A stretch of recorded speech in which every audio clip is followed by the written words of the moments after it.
Good morning. Welcome in to Hurrdat Sports Radio. That's DB. I'm Ravi. Lulla. We're presented by Centrist Federal Credit Union. DB. Oh, yeah. How you doing this morning? I'm just trying to see. We're doing all right? No, yeah. We're good. I almost knocked myself out on the towel hook at my house. It's not ideal. No. It's what happens when you're in a hurry. But Zoe is not great. She has a little bit of discoloration in her eye. So, as the loving father that I am, I'm trying not to be anywhere near her. So I was moving quickly in the bathroom, trying to avert. Get in and out. I'm trying to mess with that. And lo and behold, guy's got a funny sense of humor. He's like, yeah, I'll knock some sense into you. I'll teach you to not be who I called you to be. Donk. And if you look at it, I should send you home. It's like a 3-pronger. Oh, yeah. It's just outside, so you can go like 1 towel or 2 towels, but I'm the only one over there. Yeah. But right around the corner is the toilet paper rack. So I reach over, and I was coming back up. Donk. And I was like, it's one of those where you're afraid to look at it. Yeah. And then I was like, fudge, man, I already got a head like a question mark. Like, I hope it doesn't swell.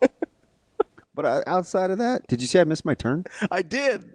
Was that not vintage me? Well, I was like, okay, I saw that, and I was like, oh, that's kind of funny. And then you're like, oh, I hit my head. I was like, are you concussed? You good? So it was multi-pronged. I wasn't paying attention. Okay. And I was laughing. Okay. What were you laughing about? Pat, the producer. What Pat have today? What was he fed up with today? It was kind of irrational. Because normally it's so hinged. Pat was upset that older Kelsey was getting some blowback on his stance about how he felt about younger Kelsey, how the Super Bowl shook out. Because Philadelphia fans were like, "Wait a minute, you gotta be loyal to the soil, to the organization. You're an Eagle. Like, rejoice, my brethren." Okay.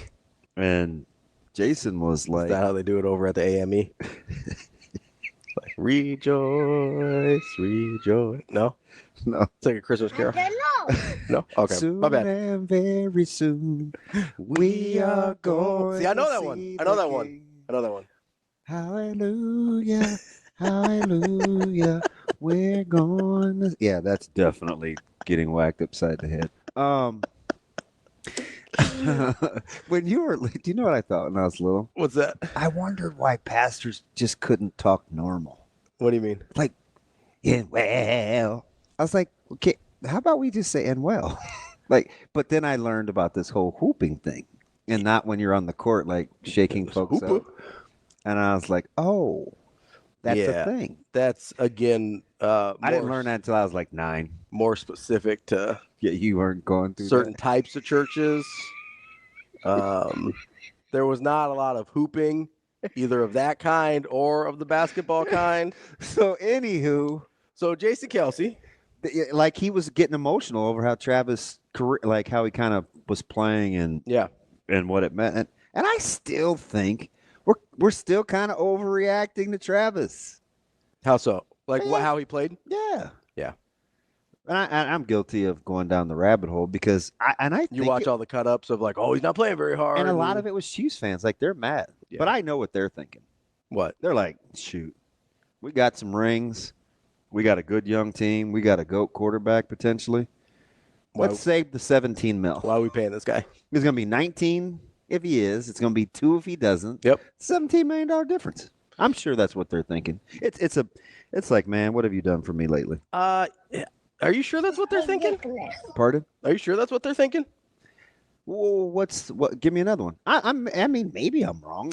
So my thought was that they're sort of displacing anger about how the game played out, because he's like, if you were watching him, that's a guy you can scapegoat, be like, oh, he had a bad game, look at these plays, he's not going very hard, as opposed to just being like, hey, our offensive line got their heads beat in. Well, everybody got their teeth kicked in. Because it's easier to say this guy's lazy versus we have a lot of work to do. I don't know if they were assuming lazy as much as washed. Fine. Okay. This guy, but it's easier to say this guy's he didn't help washed. himself out because he was like, hey, man, like, I'm not going to lie.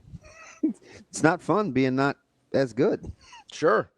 You know? So, and that's a scary place to be as an athlete because, you know, when you're used to playing at an extremely high level, it's hard. Like, well, it's a little dangerous too. Well, yeah, and I don't know how many Antonio Gates or Jason Wittens or guys are going to play for 16 years. Didn't you used to wonder how Witten was getting open? Yes, I wondered that from the time he was like a rookie. I'm like, I'm just thinking he was never like physically spectacular. And you know, but in his defense, he was actually asked to be like a true. I mean, he had to block. Yes, too. Yeah. I mean, he's more like Kittle. So it's which by the way, how many years is Kittle in? Is Kittle 8 or 9? Kittle's pretty deep. I mean, he's not young. No spring chicane. No spring chicanery. Guys don't. I don't know. They don't do that anymore. You know, it's hard to be good for a long time, and this is on the heels of me getting through, basically wanting to choke you through the phone. But I understood. What I do? The longevity thing with Kareem. The sidebar conversation. Oh yeah. With being good for a long time, and I think it's number one. The years would be different football to basketball for sure. But I do get the longevity thing, which is why I don't bury Emmett, right? Yeah, because that matters. Yeah, that's hard to do. But it is also why I love Barry. Mm-hmm. Right, 1,500 in year 9 is unbelievable.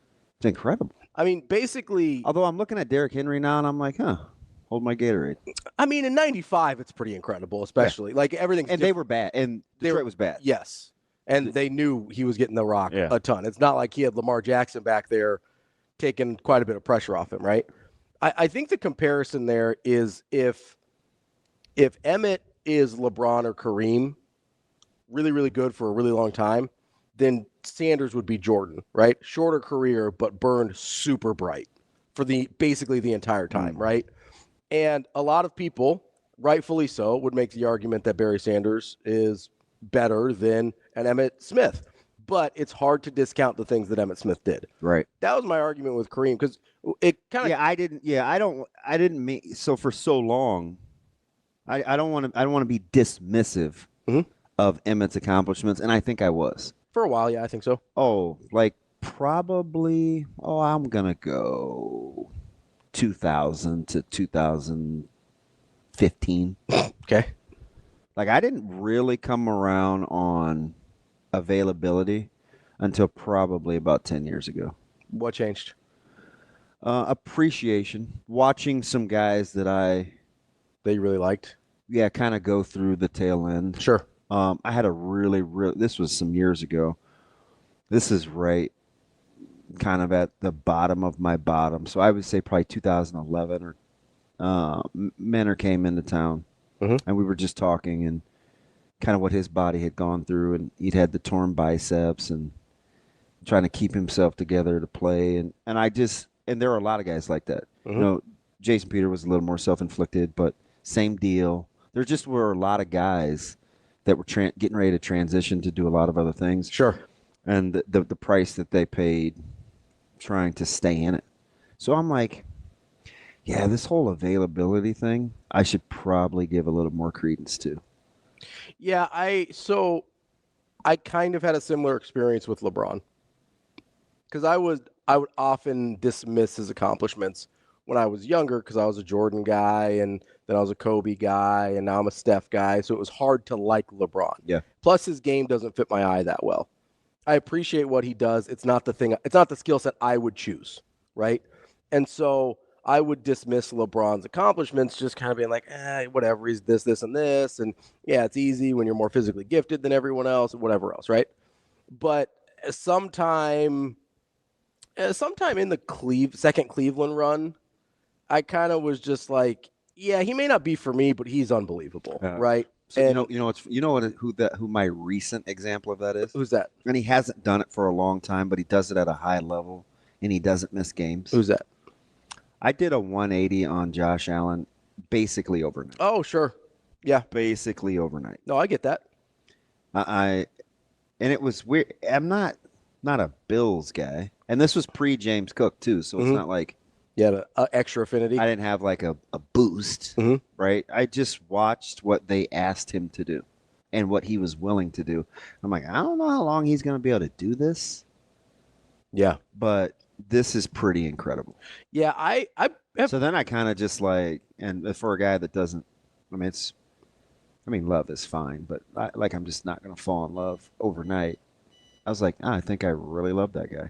yeah, I probably And he's not even doesn't have anything to do with the team I like. Yeah, Like, you I have don't no like connection to him. I don't like anybody in the AFC. Yeah. But I like the way he plays, and he's always available. Always. I probably turned around on him in the last year and a half. Oh, that recent. Yeah, because it was he's old. It was the turnovers. He just turned the ball over so much for a while that I was like, man, I get he's really good, but kind of like you said, seeing everything that's asked of him and seeing that he's always there when most quarterbacks have a couple games here or there throughout the season where they're not available. I can really appreciate. I think I just watched him more closely, and I do think he's gotten a little better over the last couple years, but I think I just realized he's better than I thought he was. If I'm just being totally honest. I think he's just better than I thought he was. I don't know. I certainly wouldn't say that about Emmett because I think he's a great player. I don't think he's any better than I thought he was over time. You just started valuing some of the things he was good at. Yeah. Which is hard to do with a lot of people. Right? Oh, yeah. And it's it's hard. It's one of the reasons why I like Kevin Garnett. I listen to a lot of his podcasts, and sometimes he's over the top. He's like Kevin Walt Kowalski Garnett. Okay. He's a total get off my lawn guy. Yes. Yeah. And he's a tough guy, and he's not a fake tough guy. So no, he's a real tough guy. That's what he likes. Yeah. And he was sitting down talking to Kenyon Martin, and Kenyon Martin is a couple sandwiches short of a picnic. Also not a fake tough guy. Correct. Correct. Yeah, he's about that life. And they were just talking about laying it on the lines for these collective bargaining agreements. And they were basically admitting that part of their get off my lawn behavior is because they don't think guys play hard enough all the time on the heels of getting guaranteed money. Which is what that group through the collective bargaining agreements. Yeah, it's what they put on the line for. Went through. Yeah. Right? Because, the Thorns and the Stern, those guys weren't always advocating for players the same way they are now. We had dress codes. So there was a lot. Yes. And I'm like, you know what? Okay. I'm always a big competitive stamina guy. Sure. Across multiple levels. I would like to see, how do teams in the NBA, every single stinking night, a team gets blown out by 20 or 25. The other day, it was 71-29 at the half of the Bulls game. Yep. I'm like, you guys, knock it off. So here's the other thing that... So I'm a big showing up. Night guy. So here's and I want to make this distinction because I think there is a difference. I get a little, and I think this is why I don't always vibe with Garnett, although I do agree with what you're saying, is a lot of people will say, oh, guys don't play hard. I don't think that's accurate. I don't think they play enough, right? And that there's a difference there, right? I think guys, when they're out there, play hard. And that's the thing, they don't play defense. That's a misnomer. That's just not true. Are there games where they don't play defense? Sure. Are there bad teams that don't play well? 100%. That's always been the case, no matter which era of the league you prefer. That's always been the case, right? But I do have an issue with the Stars not playing enough, right? You can't tell me that the Michael Jordans and Kobe Bryants and Kevin Garnetts of the world could play. Are you sure you want to use Kobe? For the most part. Okay, I don't know what you're going to say. That guy did walk off the court on an Achilles, so that's what I mean, though. You can't tell me that those guys can play every day and be committed to playing every day in a league where the medical care wasn't as good, the training wasn't as good, the nutrition wasn't as good, And by everybody's accounts, it was harder because you could foul the crap out of people, right? That's part of the thing. It's all the NBA was so much more physical. So you can't tell me it was an easier league to play in. Those guys play every night. And then we've got guys today that they need load management and whatever. Like, I just don't buy it, right? I don't buy it. I get the league is more talented top to bottom than it's been, but I don't buy that these guys can't. I think from top to bottom, like, you can make an argument about the best players, whatever. Yeah, I don't know. Top to bottom, I think the league's more talented than it's ever been. I think that's true. It's certainly not less talented than it used to be. But my issue is I don't think there's any reason why these guys can't play 70 games a season. Yeah. So, and you know where this kind of what it morphed into with the kind of the Josh Allen love fest thing and the availabilities. I'm gonna be fascinated over the next, and I think it's gonna take more than a year. So it's not just this year. Mm-hmm. I want to see what happens if it stays the same. This is on the heels of Jason and Travis Kelce too.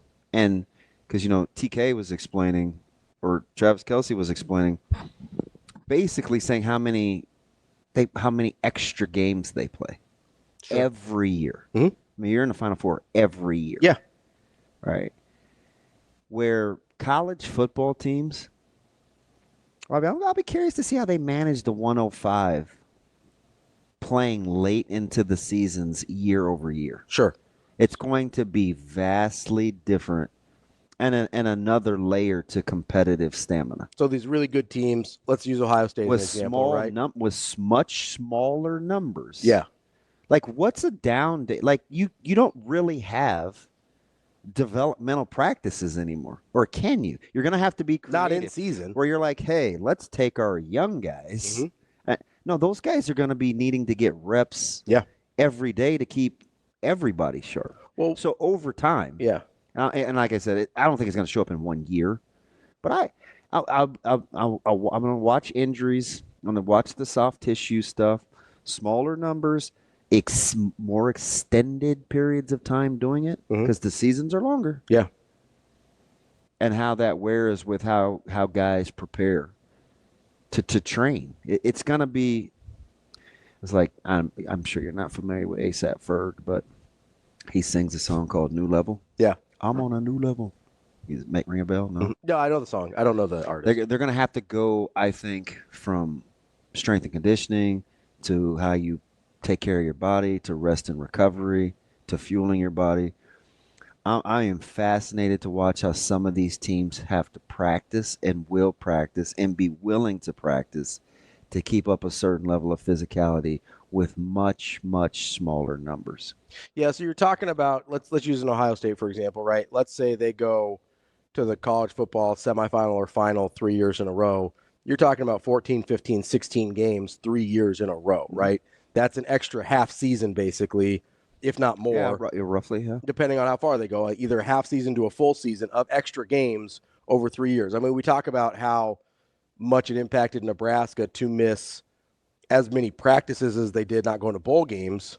It's sort of the flip side of that, of having so much extra wear and tear on your body over 3 or 4 years if you're continually in the college football playoff and making these little mini runs, right? And so this is actually a place where I think having a guy with NFL experience could be hugely beneficial. Oh, good point. Just knowing how to... Just having done it before, right? Or having at least made the mistakes before your current job. Yeah. Even if you didn't do it well. I'd be curious to see it. Is that going to be a guy that is a big... Well, you can't afford to really use the fall like training camp, though. I mean, I guess you could, right? Half shells. I don't know. I don't know. There's going to be some beauty in managing. Maybe you go high intensity, shorter periods. Yeah. But I will like to see that case study over the next 2-3 years. You know what I think is going to happen? And I'm calling my shot. And this may be in relation to the cap, if you will, having to go up. They're going to find that you need more bodies. Yeah. Whether it's a practice squad, taxi squad, something. And I'm not saying everybody needs to carry 140 or 50 or 60 like Nebraska did, but I think they'll arrive at a number being closer to like 120. Yeah, give me like a 15-person practice squad, taxi squad, I something. I seriously think because people will be falling by the wayside. Well, and that's, we've talked about this a little. What do you do with your best players in high school? A lot of guys around the country. You don't feel like really going today? That's all right. Especially if they're a guy that goes both ways. Right? Everybody knows around the country they're see you on Friday guys. Mm-hmm. Yeah. And I think rigor is part of it. And honestly, that's one of the things, we've talked about this before, that's one of the things that intrigues me about Christian Jones. Yeah, that's or Rezak or any of these guys, because if you don't and they're firm to this. Coach Frank, everybody, Coach Martin was really, really good at this. Mm-hmm. Where, we do install and there were game plans. Coach Frank was like, I think most coaches that hold your feet to the fire like this, I'm just talking about the guys that I know. Sure, that you've worked with, yeah. Like if Tuesday goes around and they may give you a Tuesday because that may be the final, I have an idea installation. Mm-hmm. But if you're not out there able to move around and really, really go by Wednesday, it just – now I can think of one exception that came back to kind of like, ooh. And I remember Dom Rezak had a really bad toe. Mm-hmm. But he kind of carried us for a long time during the season. Yeah. He's just really explosive, and he was super tough. So he didn't really know how to manage his toe, but it was ugly. I mean, it was like literally the color of my thumb. Yeah. And it looked like two of my thumbs. He's like, man, my toe. And we do all these things. And I think it finally caught up with him in the state championship against Gretna. Yeah. I mean, they were so good. It was just like probably needed. Couldn't hide it. Put him in better peak shape, right? Sure. But for the most part, if you're not ready to go, it's just too hard to play catch up. Sure. And you listen to some of these guys' stories. Like one of the reasons I like Mosey. Mosey liked to practice. Mm-hmm. Barney seems to be like that. Barney likes to practice. Yes. So you need. I just think that's going to show up. I really do. And you better come kind of like that when you get to college. Yeah. I kind of want to get back into this when we come back here because I think it begs some follow-up questions about how you structure spring, how you structure the fall, and what that means for guys that are maybe above that 105 mark, and what it means. Or how many teams are we talking about? Maybe most teams are used to working with small rosters, and we just don't acknowledge it. It's true. Maybe Nebraska's more of an outlier than we realize. That's DB. I'm Ravi Lulla. It's Hurrdat Sports Radio. We're back here on Hurrdat Sports Radio. That's DB. I'm Ravi Lulla here on the Pillar Exterior stage, reminding you, I know it's not snowing this morning, but there's still some slick spots out there. I was going to give DB the benefit of the doubt, thought maybe he slid past his turn, not just missed it, since he does come to the exact same place every day. But that wasn't the case. But I don't even have a good excuse. I just simply wasn't paying attention. But there are some slick spots still out there, so be careful. And don't forget, get that seatbelt fastened, make it click. It prevents injuries and saves lives. This message from the NDOT Highway Safety Office. If I'm really telling the truth, you know what it was? What's that? I saw the brake lights on the back of your car. And you're always like, I'm like, this is kind of late. Yeah, I was He's late. got to set up the camera. I was late today. So I was momentarily distracted, but I wasn't going to put it on you. So I simply said, because it's the truth too. Yeah. I wasn't paying attention. Sure, you got distracted because I by was something paying attention to something. Sure, else. No, I get that for sure. No, I was a little late too. I thought, because I immediately thought something must be wrong because it's freezing. So are you waiting for something? Is the lock not good? Oh no, it was. Because you just see the brake. You know what I mean? Yeah. No, it was just I left at my normal time, and the traffic had not readjusted to normal traffic patterns. What? That's how I felt yesterday. I felt like there were, if not more, or the same amount of people on the streets yesterday when I came here. I was like, you guys don't have, like, where's everybody going? So mine was fewer yesterday, but it was more today. Like it was extra busy today for the time that I left. So that wasn't my favorite, wasn't ideal, but we got here, got the camera set up. We're out here, you know. I kind of wanted to return to this conversation we're having about college football in the 105 and how to structure it, right? Because we've sort of hinted around this with changing the format of spring and what spring practice might look like, and maybe you move it to the off season so it is more of a NFL style training, more or to the summer, so it is more of a NFL style training camp. All these things, right? And so I'm sitting here trying to figure out, okay, for a team like Nebraska that's used to operating with more bodies, and I think most teams are used to operating with more than 105. Just not sure how many more. But I think 120 is about the number I've seen mostly, right? So it's less of an adjustment for other people than it is for Nebraska. I also understand that having been in the NFL is kind of crucial here, like I mentioned earlier. But it does have me start to wonder, we've talked about the spring this year sort of serving, I don't want to use the term tryouts, but there's certain spots where guys are. I do think it could be a one-off.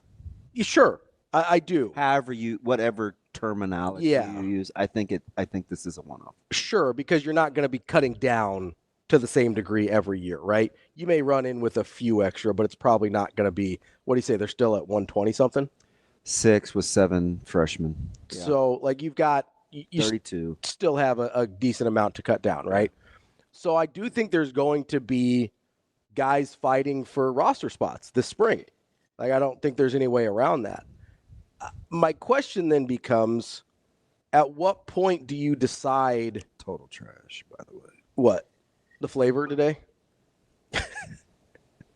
At what point do you decide, do you have to recalibrate when it's time to move on from a guy? And is it fair to do that after just a spring? You mean if it's expedited, or you slowing it down? Yeah. Do you have to? Can you see enough in 15 practices to be they're going to have to, right? Okay, so, gosh, that's good. And if they invited me down to talk, this would be my talk. Mm-hmm. This is the 2-in-1. This is what you get from asking me this. Remember a couple months ago when I said, hey, there's going to be some guys that have been there for a year or two, and they think that coaches have their minds made up. Mm-hmm. So what these guys have to do is, if you really want to compete, you got to wipe the slate clean and start over. New, fresh set of eyes. You got a lot of new opinions. A lot of new coaches. A lot of new eyeballs. Don't give yourself a fighting chance. Don't box yourself in. Sure. Right? This is just me cheering for. Don't be resigned to what you have been. Right. Because I thought that was going to be key. Mm-hmm. Now, because I think to answer your question, why I said that is, I think these guys are going to really, really take best case scenario or myopic thinking out of it, at least early. Because when you're coaching or teaching, what the good ones do is they expect and or assume best case scenario. This is the difference between you and me, by the way. It is. No, I'm being serious. I'm being dead serious. So if this is why you have a heart for education and I don't. So if I'm I was going to say, if I'm teaching and a kid is struggling, or maybe they need to go on a contract, or they've had trouble with all other administrators, but why I think we can pull this off is because I'm going to assume best case outcome. Sure. I think you have to have a lot of that. Now, I do have a downside, right? It burns you. Oh, I can totally get taken advantage of. 100%. Okay, so. And some people are smart enough to do it. Right. They know what they're doing. It's not just, oh, no, this didn't work out. Right. They're doing it on purpose. Right. I've created a new set of criteria, too, to kind of help me. Yeah. Because I struggle with boundaries. But anyway, so what I think these guys will do is they will be more apt to go on the productivity eye tests versus. You mean productivity in practice too, right? Yes. Right. Okay. I just want to make sure because some of these guys haven't played yet. So I would be you can't go back and get it, but I would love to see or have them walk me through how their process would change if they had the same amount of things and you're just getting Jeff Sims. Shout out KC, running back Jeff Smith. Schmitty too, coach, basketball. Again, anyway, it's a Nebraska thing. What they would do with Sims and Harburg in the same set of circumstances. Because they were operating under best case scenarios with Sims. And you had time. Yep. So what would you do differently? Sure. Or do you have different emphasis now? Are you thinking to yourself, you know what? I got to be more in the results business. Yeah. This isn't so much about projection and but the rub is going to be you like to develop. Yeah. So I think being able to evaluate talent is perhaps the most critical thing. It's always been important. Mm-hmm. But I think it's super paramount now. So this is where Super paramount because you've already shown you want to recruit a certain way. Mhm. Not getting a ton of ready-made guys. This is where the competitive stamina you talk about comes into huge play here, right? Because if a guy's not ready, this is my opinion. I don't know anything. My opinion. If a guy's not ready, but he consistently shows you competitive stamina and he's making progress, You're going to ride with that guy. that's a guy you're going to keep. 100%. I'm with you. As opposed to a guy who is maybe a see you on Friday guy. Yeah. Right? See you on Friday guys probably don't have a lot of places in this program. You would have to be prodigiously talented. And even then, I don't know. Because I don't know if they're willing to sacrifice everything else for the prodigiously talented guy, for one super talented guy that isn't doing things the way they need things done. Because that's, again, one of the things that destroys cultures. I was like, well, why is that guy getting treated special? It's one of the things I was worried about with like Travis and Shador, right? They're getting treated differently than everybody else on that team in Colorado. Obviously, it worked out this year, but like that's the thing I would worry about. If you start treating one or two guys differently, you're going to have a real hard time establishing culture. So if you want guys, if you want to be a developmental program still, then maybe part of the production is just the competitive stamina. Even if you're not quite there yet. You know what's funny, though? What's that? Listening to this, I think that might pertain more to some older guys, too. Oh, for sure. No, I agree. There's going to be this weird thing. Because you're going to let young guys try and figure it out. Because you know who it could work against? Who? Now, this is just a hypothetical. Sure. But as you're kind of explaining it, like what if I'm Deshaun Singleton? Yeah. And I'm kind of been there, done that. They kind of penciled me in. I started for a couple years. But you have fresh eyeballs back there. And a lot of bodies in that room. And you aren't the same. Yeah. You need competitive stamina. You need a different kind of competitive stamina than, like, let's say, a Christian Jones. Because we know, theoretically, that Deshaun Singleton is capable at a certain level. Whatever level you think that is. You're operating under that assumption. Right? Because you've seen it. You've seen a pretty large sample size in real games. So you're like, okay, I know this is what's kind of out there.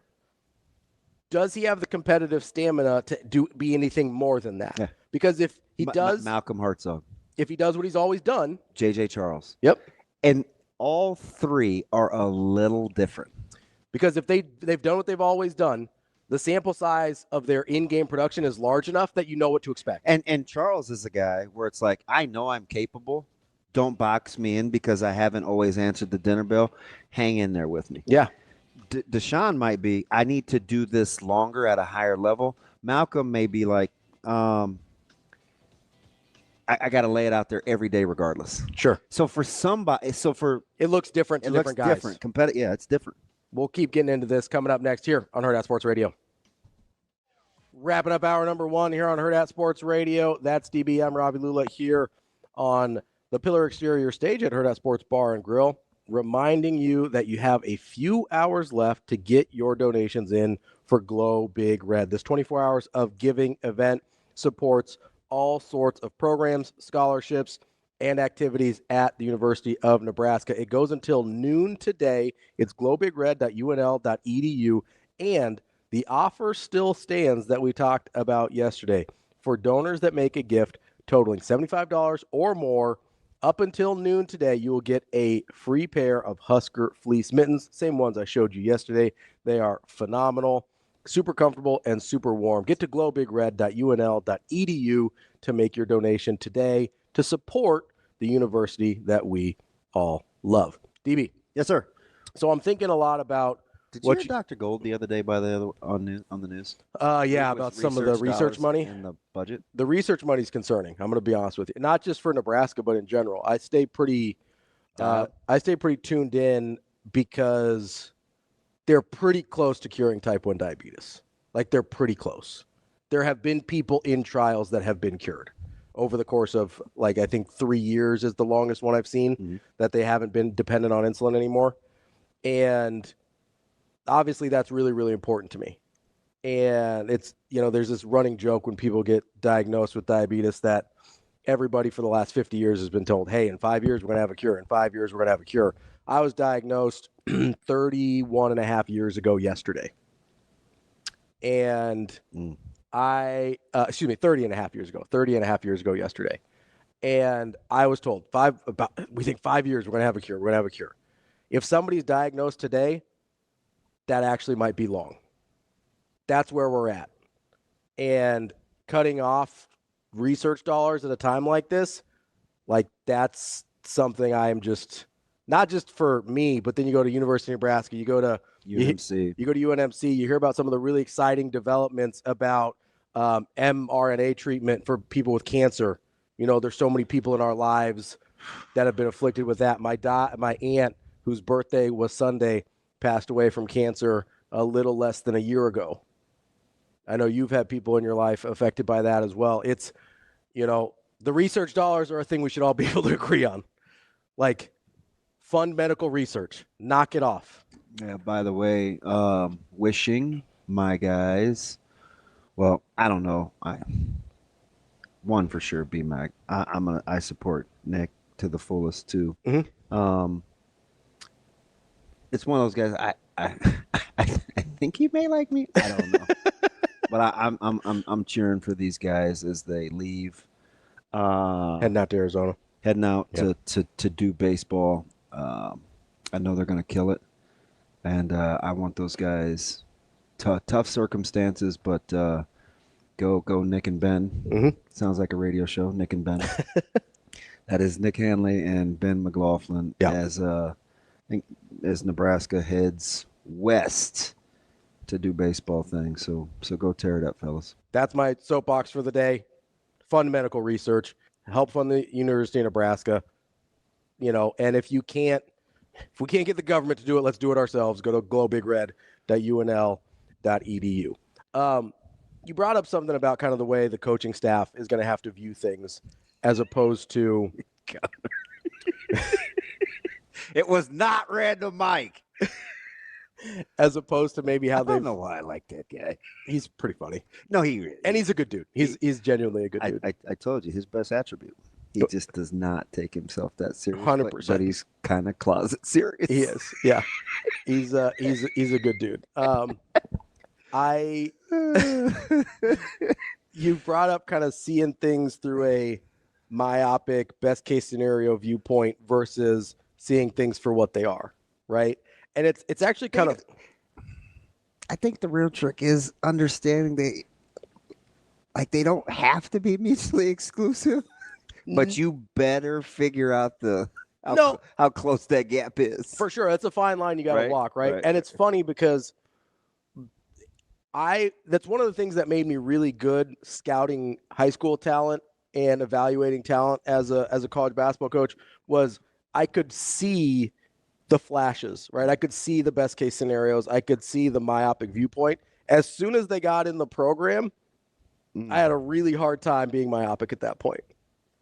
Especially because you had seen too much? No, because if you came in and you didn't have the competitive stamina, I was like, oh, you're never going to get to the thing I saw consistently. Oh, which, by the way, I got to get back to a coach.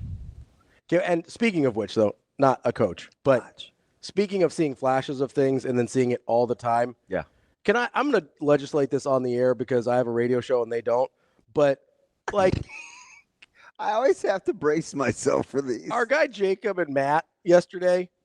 P&D Marinas? Yeah. Yeah, don't just call him P&D.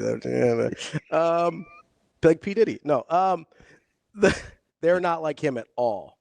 As far as I know. Okay, Kendrick. But they're not like us. I need to go get some bootcut jeans real quick. It's a lot coming back. That whole denim on denim thing is real. That's really funny. But what happened? We're sitting there last night watching Villanova upset St. John's with your witchcraft again and being like, oh, yeah, that's going to happen. Fudge. How close was that LSU? Pretty close. But so I'm sitting here and I'm watching Eric Dixon hit a couple ridiculous threes in a row, right? Yeah. And I go, were you mad at us? No, I felt like you guys were trying to gaslight me. And I say something to effect of like, okay, because especially the second one was like an off the dribble, double clutch stupidness. Yeah. And I go, okay. Similar to how he did Carolina last year. 100%. But I go, okay, this guy like must have made a deal with the devil or something to turn into what he's been. And you guys are like, well, he showed flashes. Wait. Why do we get the voice? Because we all talk different. we're going full well actually here. Well, actually, he showed flashes last year and, he was blah, blah, blah. The dude he's in his 5th year in college. Your point was he's just 5. He's just way better than he's ever been. I understand. Circumstances haven't really changed. I get some of his roster has, but it's not like he transferred and it was like went from a high major school to maybe a mid major. And now he's tearing it up or whatever. He's been at Villanova for 5 years. Yeah. His points per game jumped almost 10 points. He's just a walking bucket. It's not just against Creighton, right? Because that kind of used to be the running because joke. he would go off against Creighton. Yeah. And it's not just against Carolina. Like, we've seen the flashes. I get that. But his points per game he'd never averaged more than 16 points a game in a season. Now he's leading the country in scoring, jumping almost 10 points per game. And then his 3-point field goal percentage jumped 10 percentage points despite being higher volume, greater degree of difficulty, and more off the dribble than it's ever been in his life, and having less help. You're telling me that's a normal progression of a guy's career? Why did you save this for me? Because the world needs to hear what I deal with sometimes. Dude, super smooth. Like, just so. That was pretty good. Nobody can use victimhood. Like, my man, L3. As a weapon? This dude just weaponized victimhood on this platform. No, I understood what you're saying. Now, let me tell you what my end game is. I've done this a while. Okay. All right, I'm good. Could you understand how I felt that way from the conversation that was being had? I'm very good at allowing other people to work their way into my argument. All right, let's do it. Part of what I was doing was legit. Like, I'm like, this guy's been pretty good for a year and a half. Good. Like, he's been really good for a year and a half. So I do agree with that. But what happened was my pushback or my whatever was the exact same thing that drove me crazy with Logan trying to make his point about Hoiberg. 99% of what was said you can't really debate it, right? Like, the numbers are the numbers. Right. Hey, Dixon's made a deal with the devil. 16 to 24. I understood 99% of what you said. Yeah. But guys were hanging their hat on 2 months of or about 6 weeks of last season too, and all of this season. And I knew you were mad when you said, let's not act like I don't know. He's leading the country in scoring. I was like, oh. He does not want us in the minutia. He just wants to say, generally speaking, this dude is markedly better. Can you guys just ride with me on that? Yes, like aggressively better. Generally speaking, Nebraska is aggressively better the more Hoiberg plays. I don't want to get into the minutia of, well, actually, totally fair. How do I know if he plays 3 more minutes in these losses that the outcome would be different? That's not the point. That's fair. Here's my point, though, right? Here's the difference. Here's the key difference. See, you're supposed to say and, not but. But here's the key difference. I used a general term when talking about Dixon. I said, this guy must have made a deal with the devil. He's never been like this before. This is a general term, pretty ambiguous. I know that's your favorite word. As opposed to my guy, and this is why I got in the minutia, gave me a specific number of minutes. I even told you real time with Hoiberg, 20 is a good number. That's fine. It's specific. It's very So, I mean, if he'd have said 18, would you have been worse or better? I would have gotten in the minutia on 18 because he gave me a specific number. But, he's still right, though. That's fine. Why couldn't we just – so that's what you wanted me to say to you last night. You're right. Yes. That's all I wanted. That's fine. That's all I wanted because I am right. And by the way – because I am right. You're not a supernatural guy, are you? No. Because that episode specifically, that was a crossroads in this little Louisiana town, because everything is that's supernatural, right? Sure. They made a deal with the devil at that crossroads. What's the guitar player? I know you're talking about. It's not Josh Johnson, is it? It's alliteration. Jeremiah Johnson? It's something like that? Yeah. We'll figure it out. It's Hurrdat Sports Radio. Welcome back. Kicking off hour number 2 here on Hurrdat Sports Radio, presented by Centrist Federal Credit Union. That's DB. I'm Ravi Lulla, reminding you, I know it's Valentine's Day tomorrow. Doesn't mean you have to celebrate being in love with your financial institution. Might be time to break up and head over to Centrist Federal Credit Union. Go to centristfcu.org to check out all they have to offer. They've got you covered, and they've got experts to walk you through whatever it is you might be needing in your current financial situation. centristfcu.org, federally insured by NCUA. DB. Yes, sir. You doing all right over there? I'm fine. There's some giggling during. My buddy's like, since Ravi's been spirited all week, maybe you guys can bond over both your teams getting beat by others last night in the NBA. Why we gotta do that? Why we gotta be like that? Why we gotta be like that? He's such a hater. We got beat by Utah bad after all the pub. Too much ink about the Lakers. They still got to find a way to defend. Yeah. They got beat by Utah. Utah's pretty bad. Yeah, they suck. And they're not really. So why didn't they give the Lakers Kessler? They're not really trying to win that hard either. Yeah, relax. So I do like Kessler a lot. Me too. Kessler's nice. Carolina Kessler, though. No, Auburn Kessler. No. He didn't do anything at Carolina. Well, he didn't stay long enough, and he should have. Well, I don't know. Worked out for him. God, I can't stand you. Hey, how'd losing to Dallas feel? It's the best thing I got is a comeback. I mean, we're bad, so I don't really know what to. So, by the way, I have a poll question out. Okay. It's unscientific. I only asked about 9 college coaches, and I didn't send it out until a few minutes ago.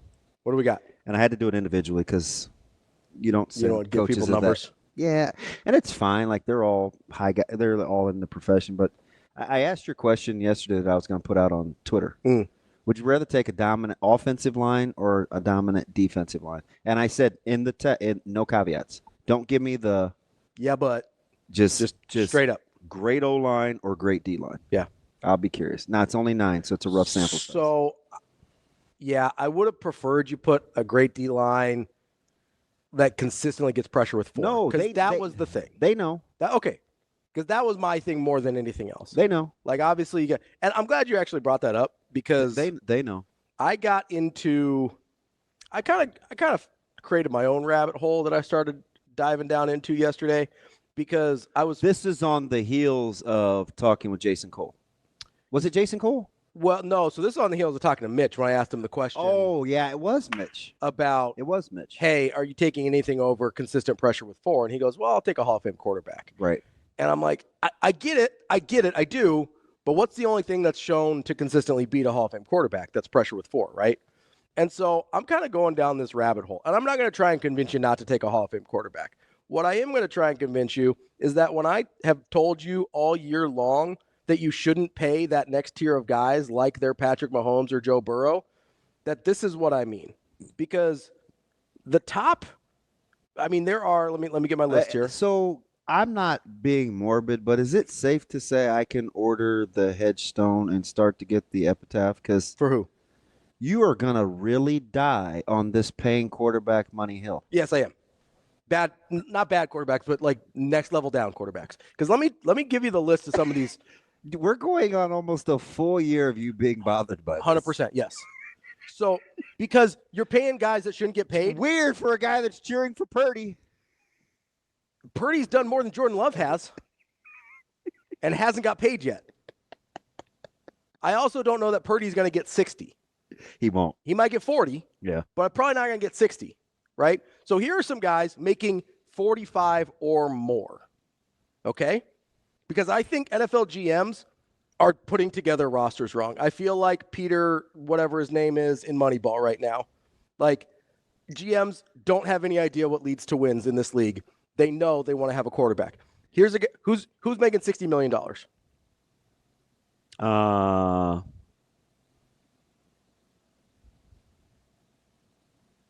I'm not sure. Are you including bonus? Dak Prescott. Yeah. And he's 60 a year. Yeah. He's 60 a year. Jordan Love and Trevor Lawrence, both at 55. Yeah. Tua at 53. Kyler Murray at 46. Deshaun Watson at 46. And Kirk Cousins at 45. Okay? So keep those numbers kind of in your head here. Ooh. Right? Okay. So I'm not gonna pull a Drake and wear a sweater with bullet holes in it because you got me. Mhm. But I do want to just mentally go through in my head and see which guys got signed early. Okay, so just run that through me again. Early in what sense? A year before their contract was up. Okay. Okay, so I know Dak wasn't, so skip him. It was Jordan Love. He got the fifth year. He got signed a year early. Okay. I believe Lawrence did. Yeah, he was early. I believe Tua did. Had a year. I think he had a year left when he signed it. Okay. I don't know. Kyler didn't, did he? Nope, that was the big deal. Yes, that was. He was way early. Kyler might have been. He was like 2 years some early, change. wasn't he? Yeah. Yep. Deshaun wasn't early. That was part of the trade deal, whatever. And Cousins wasn't early. Okay. But you knew what Cousins was and what he was coming off of when you signed him. So all right. I'm separating in my head as I listen to the rest of this. Panic versus not panic. Coming the year off they had and locking them up. And so you've got two categories here. God, that's an ugly list. You've got two categories here. You've got guys that you paid early and guys that you paid too much knowing what they were. This is going to be a convenient argument for you. It really is, and it's convenient because it's true. It's going to be convenient. So here's other ways you could spend your money in the NFL. Okay, I have a general list, and then I got specific. Okay? Because if I wanted to go past just a dominant front four, I'm going, okay, if that's the thing that leads to wins in my mind the most in the NFL, then the obvious place to cut some salary is at quarterback because we're overpaying guys that aren't that guy and that don't lead to wins, right? A lot of those guys on the list don't lead to wins. Paying Trevor Lawrence $55 million hasn't led to jack squat for Carolina or for the Jaguars, right? So here's some things that you could buy for a lot less money. Do you know how much a top 5 to 10 edge rusher goes for in the NFL? It's $22 million a year. 20 to 25. Yeah. That's the range. Do you know how much a top 3 to 10 tackle costs you? Offensive tackle costs you? It's half of that. So it's about 18 to 25. So it's close. A top 5 to 10 interior defensive lineman. So I averaged both guards and center spot. Top 5 to 10 defensive linemen or interior linemen. They're 9 to 10. 10 to 15. 15 is pretty high at the top. There's a couple guys that make like 18. A top 3 to 12 running back. What does that cost you? 14. 8 to 12. Only two guys. Whoa. Two guys make more than $12 million. Mack and Barkley? Yeah. No, Barkley's at 12. Well, he's 14. He was 14 with bonus. His salary is 12.3 or 12.5. Okay. It is. Okay. It's McCaffrey, and then I can't remember who the second one is. Actually, I've got it up That's right fine. here. But I get it. So with all those guys, right? There's a lot of impactful positions there, right? Yeah. And of the data, the highest of the high end of the aforementions are only a third. Half to a third of the list that I gave you. Of a quarterback salary. Jonathan Taylor got 14. Okay. That's the guy that was at 14. Okay. So I'm no dummy. No, I know. Those are the guys. So that's what you can get for a hell of a lot less than a quarterback, right? So I decided, well, let's put it together. Let's put names to it. What can I actually get for the price of Dak Prescott? I could have saved you the legwork, but I like this exercise. How would you save me the legwork? I would have asked you what percentage of cap space would you spend on a starting quarterback? That's fair, but I wanted real practical names, and I wanted. I'm listening. And I wanted to know what it actually would cost you, because in my head, you're pissed, so it helps. Yeah, I was mad, so I was like, I wanted to know what it would cost me to put together some really good players, and I'll let you pick. But these are the ones I came up with based on, and I know we don't love PFF, but for offensive line, I kind of have to go off that because I don't have a good eye. I will grant you using them as a barometer. So this is just generally speaking, right? So there's a bunch of quarterbacks that you can get that are bridge guys or young guys that didn't pan out at their first spot for between $5 and $10 million. A bunch of them. No, I don't believe that. You want the list? Anecdotally, I don't believe that. 5 to 10? Yes. I don't believe that. Any quarterback that didn't work out with their first team is pretty much under $10 million. Now, if you're going to throw me a guy like Kenny Pickett, I'm leaving. No, I'm throwing you Justin Fields is the one that I used. He had some success in Chicago. They moved on. I went Justin Fields. He made Okay. $5 million this year. That's fine. Sam Darnold made 10. Sam Darnold isn't realistic. I get that. You're going to have to pay Sam Darnold 3 times that. Now, yes.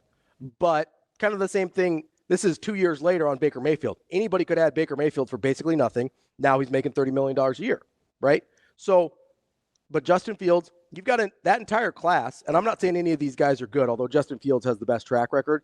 You've got an entire class of guys in Zach Wilson, Justin Fields, Trey Lance. At some point, everyone thought they were very talented. And we both agree that quarterback can be super situational.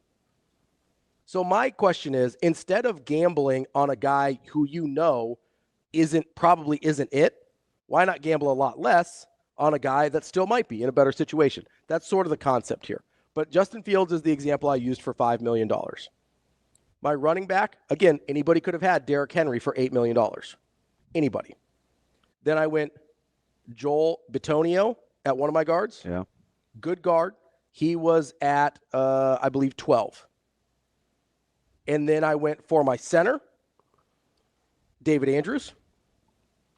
For my other guard, Kevin Zeitler. You can't really do it like this, though. I get what you're trying to say. I do.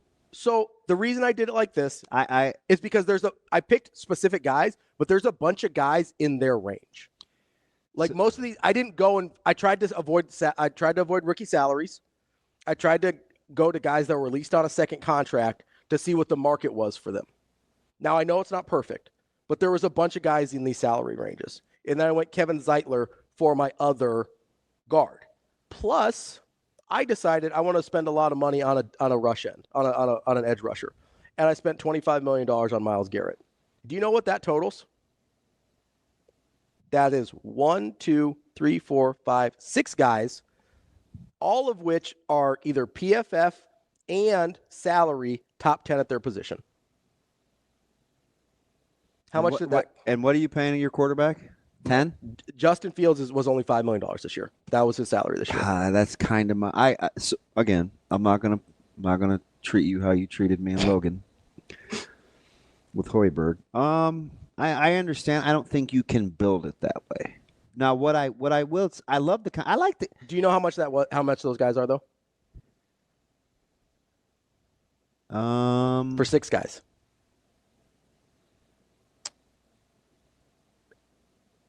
$80 million. 66. You are paying only $6 million more for that group of guys than you are for Dak Prescott. So do you want the cash? Do you want the cap number or cash spent for quarterbacks? Let's go either. Let's go both. Okay. So cap number for Dak is really closer to $89 million. Cash spent is going to be $47.7, right? You land somewhere in the middle. Mm-hmm. Deshaun Watson's the cap number 72. Cash spent is going to be 46. For Patrick Mahomes, cap number 66. Mm-hmm. Cash spent is going to be 50. He seems like a bargain. Yep. He is, especially when you look at some of the other Derek Carr, mm-hmm. Cap number 51, cash spent 40. I've said 4 guys, and only one you'd probably say is worth the money. Patrick Mahomes. Okay. Yep. The guy we talked about yesterday in depth went statistically. I think he's flying under the radar. A lot of people don't like him. I'm not sure why. Mm-hmm. Derek Carr. Sure. $51 million cap number. Actual cash, 40. 100% not worth that, but better than people think. He's better than people think, but he's not worth that. That's I don't want to pay that guy number. Now, this one's interesting because we talked about him yesterday as a bargaining piece. Mm-hmm. Stafford's cap number is 49.6. The actual cash spent is 27 mil. Mm-hmm. Are we really not going to bring Stafford back? I don't know. Depends on if you think you can win the Super Bowl. That roster is really good, though. If you think you can win a Super Bowl, you bring him back. That's it. That's the discussion, right? Is if you think you can win a Super Bowl, you bring him back. So this is different than moving pieces like Cooper Kupp and things like that? Just that, yes or no? Yes, I think so. I don't. Because I think I want to say yes. Do you know why I don't think that's the real question? Why? Because I think you have to feel like you can win a Super Bowl with him. I'm sure McVay feels like that. Sure. But I mean, if you're... So I don't think... It has to be something more than that's their question. Well, I don't think it's McVay's question. I think it's a front office question. Because coaches Coaches think about things differently than the front office does. But McVay's the dude. I get that. I don't let's not get If you think he's the one making the decision, that's fine. Did you watch any of his pregame Super Bowl stuff? Yeah.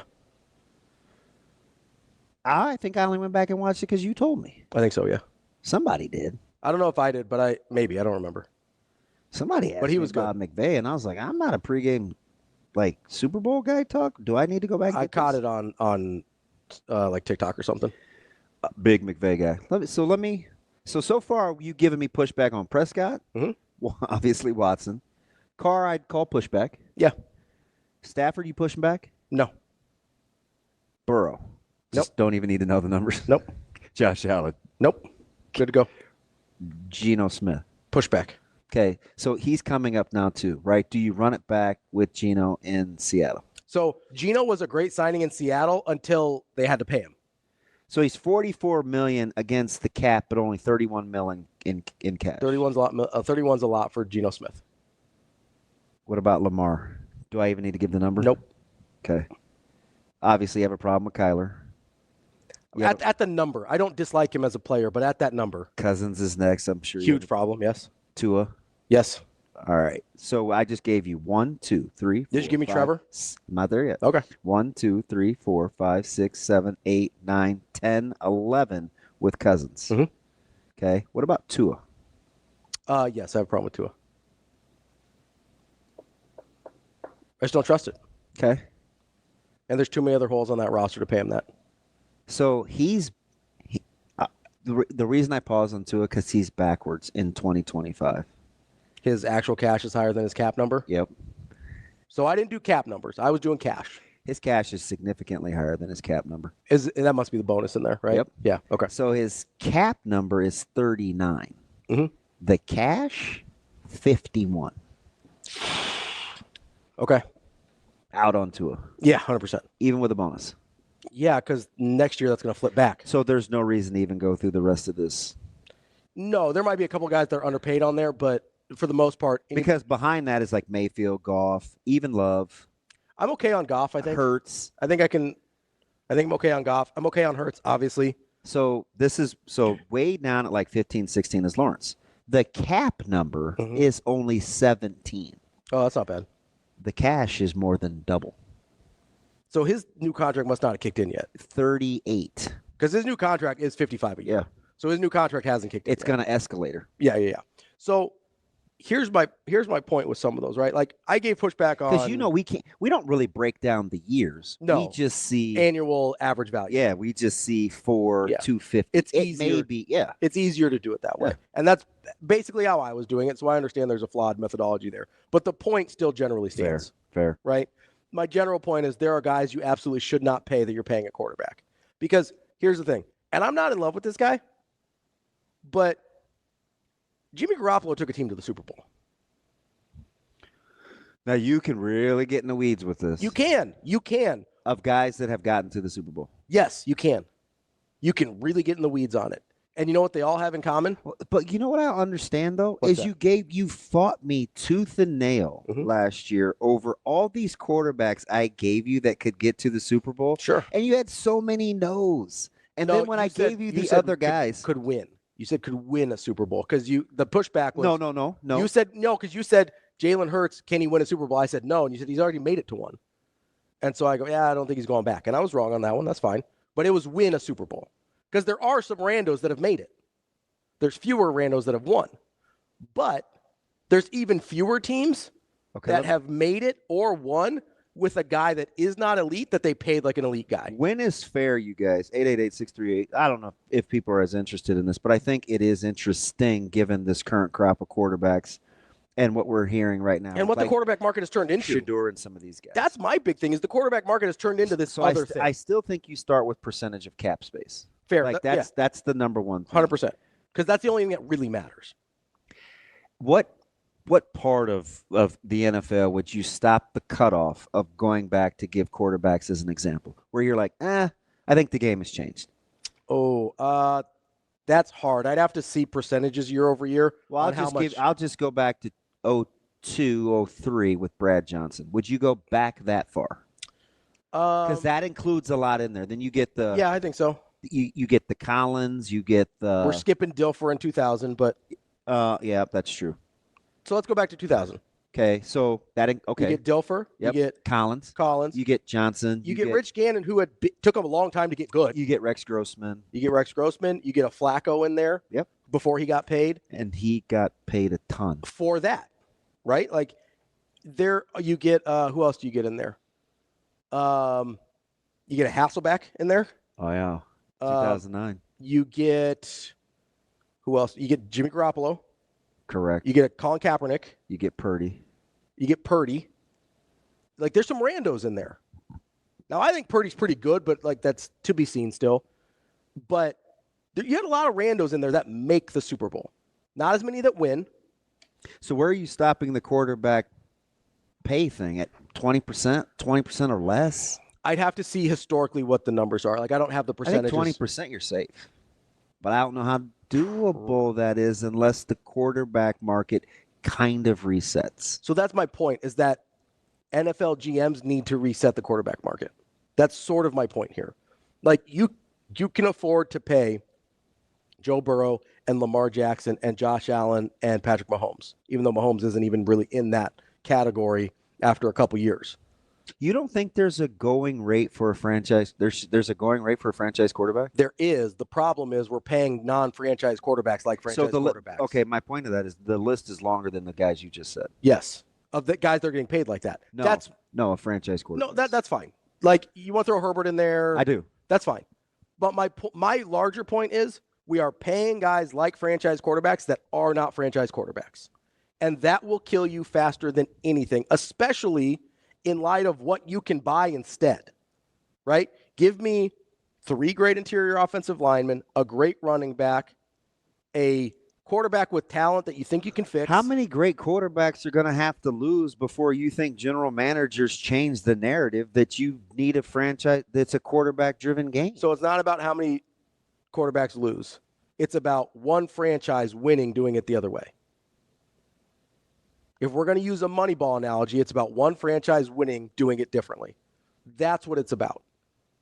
I thought it might have happened. You know, it sort of happened with Seattle, but then it was just... Then you should be cheering for Hurts. Not really, because he got paid. Kind of. Not to the same extent. But what I'm cheering for A guy like Hurts could recalibrate the market if you look at how their roster's constructed. Maybe, but they're going to have to... But not everybody has Howie either. Not everybody has Howie, and you're going to have to pay a lot of those defensive guys soon. I gave this example early in the season because I actually thought when they were healthy, their roster was better than the Eagles. And I think we asked this to Cynthia. This was some months ago. Mm-hmm. The Lions. The Lions did a really good job. It's that like in their cap space. It was really good. So I mean, obviously, the easiest thing to do is just hit on your draft picks. Like some monsters, right? Like, what do those two teams have in common? They nailed their draft picks. Like, that's the easiest way to do it, right? But in light of you're going to miss some, the mistake is to pay a quarterback that's not that guy. That's the biggest mistake you can make. Because you know what you're not going to regret? Having a great front four. Do you know whose name I didn't even get to on that list yet? Who? I didn't get to Goff. Yeah, Goff is a little trickier, but he's not quite at the top tier either. He's like 40-ish, I think. So going into 2025, because it is going to escalate, he's 33 against the cap. You know what the real money is? What's that? 19. Yeah, so it goes up because he got paid. Yeah. So I think that's kind of to my point though. Like this year, he's more expensive than the guys I gave. Window's still open. Lions healthy. Yes, 100%. And he's less than 20% of the cap. Less than 20% of the cap, and they were able to go pay like David Montgomery. They went and paid that guy more than most running backs. That team seemed to pay off. More Hurrdat Sports Radio coming up next. We're halfway through the show here on Hurrdat Sports Radio. That's DB. I'm Ravi Lulla here on the Pillar Exterior stage. Let's get to, is it Dwan? Is that who we've got here, Shano? That is correct. Yeah, let's get to Dwan here. He's been waiting patiently on the Hurrdat hotline. If you want to join us, 888-638-4876. Dwan, what's going on? Nothing much, man. I actually just wanted to make a comment. What's I was up, going to say earlier, but it feels like yesterday. Just Sorry about that. Okay. We appreciate you hanging in there. It's all good. It's all good. No problem.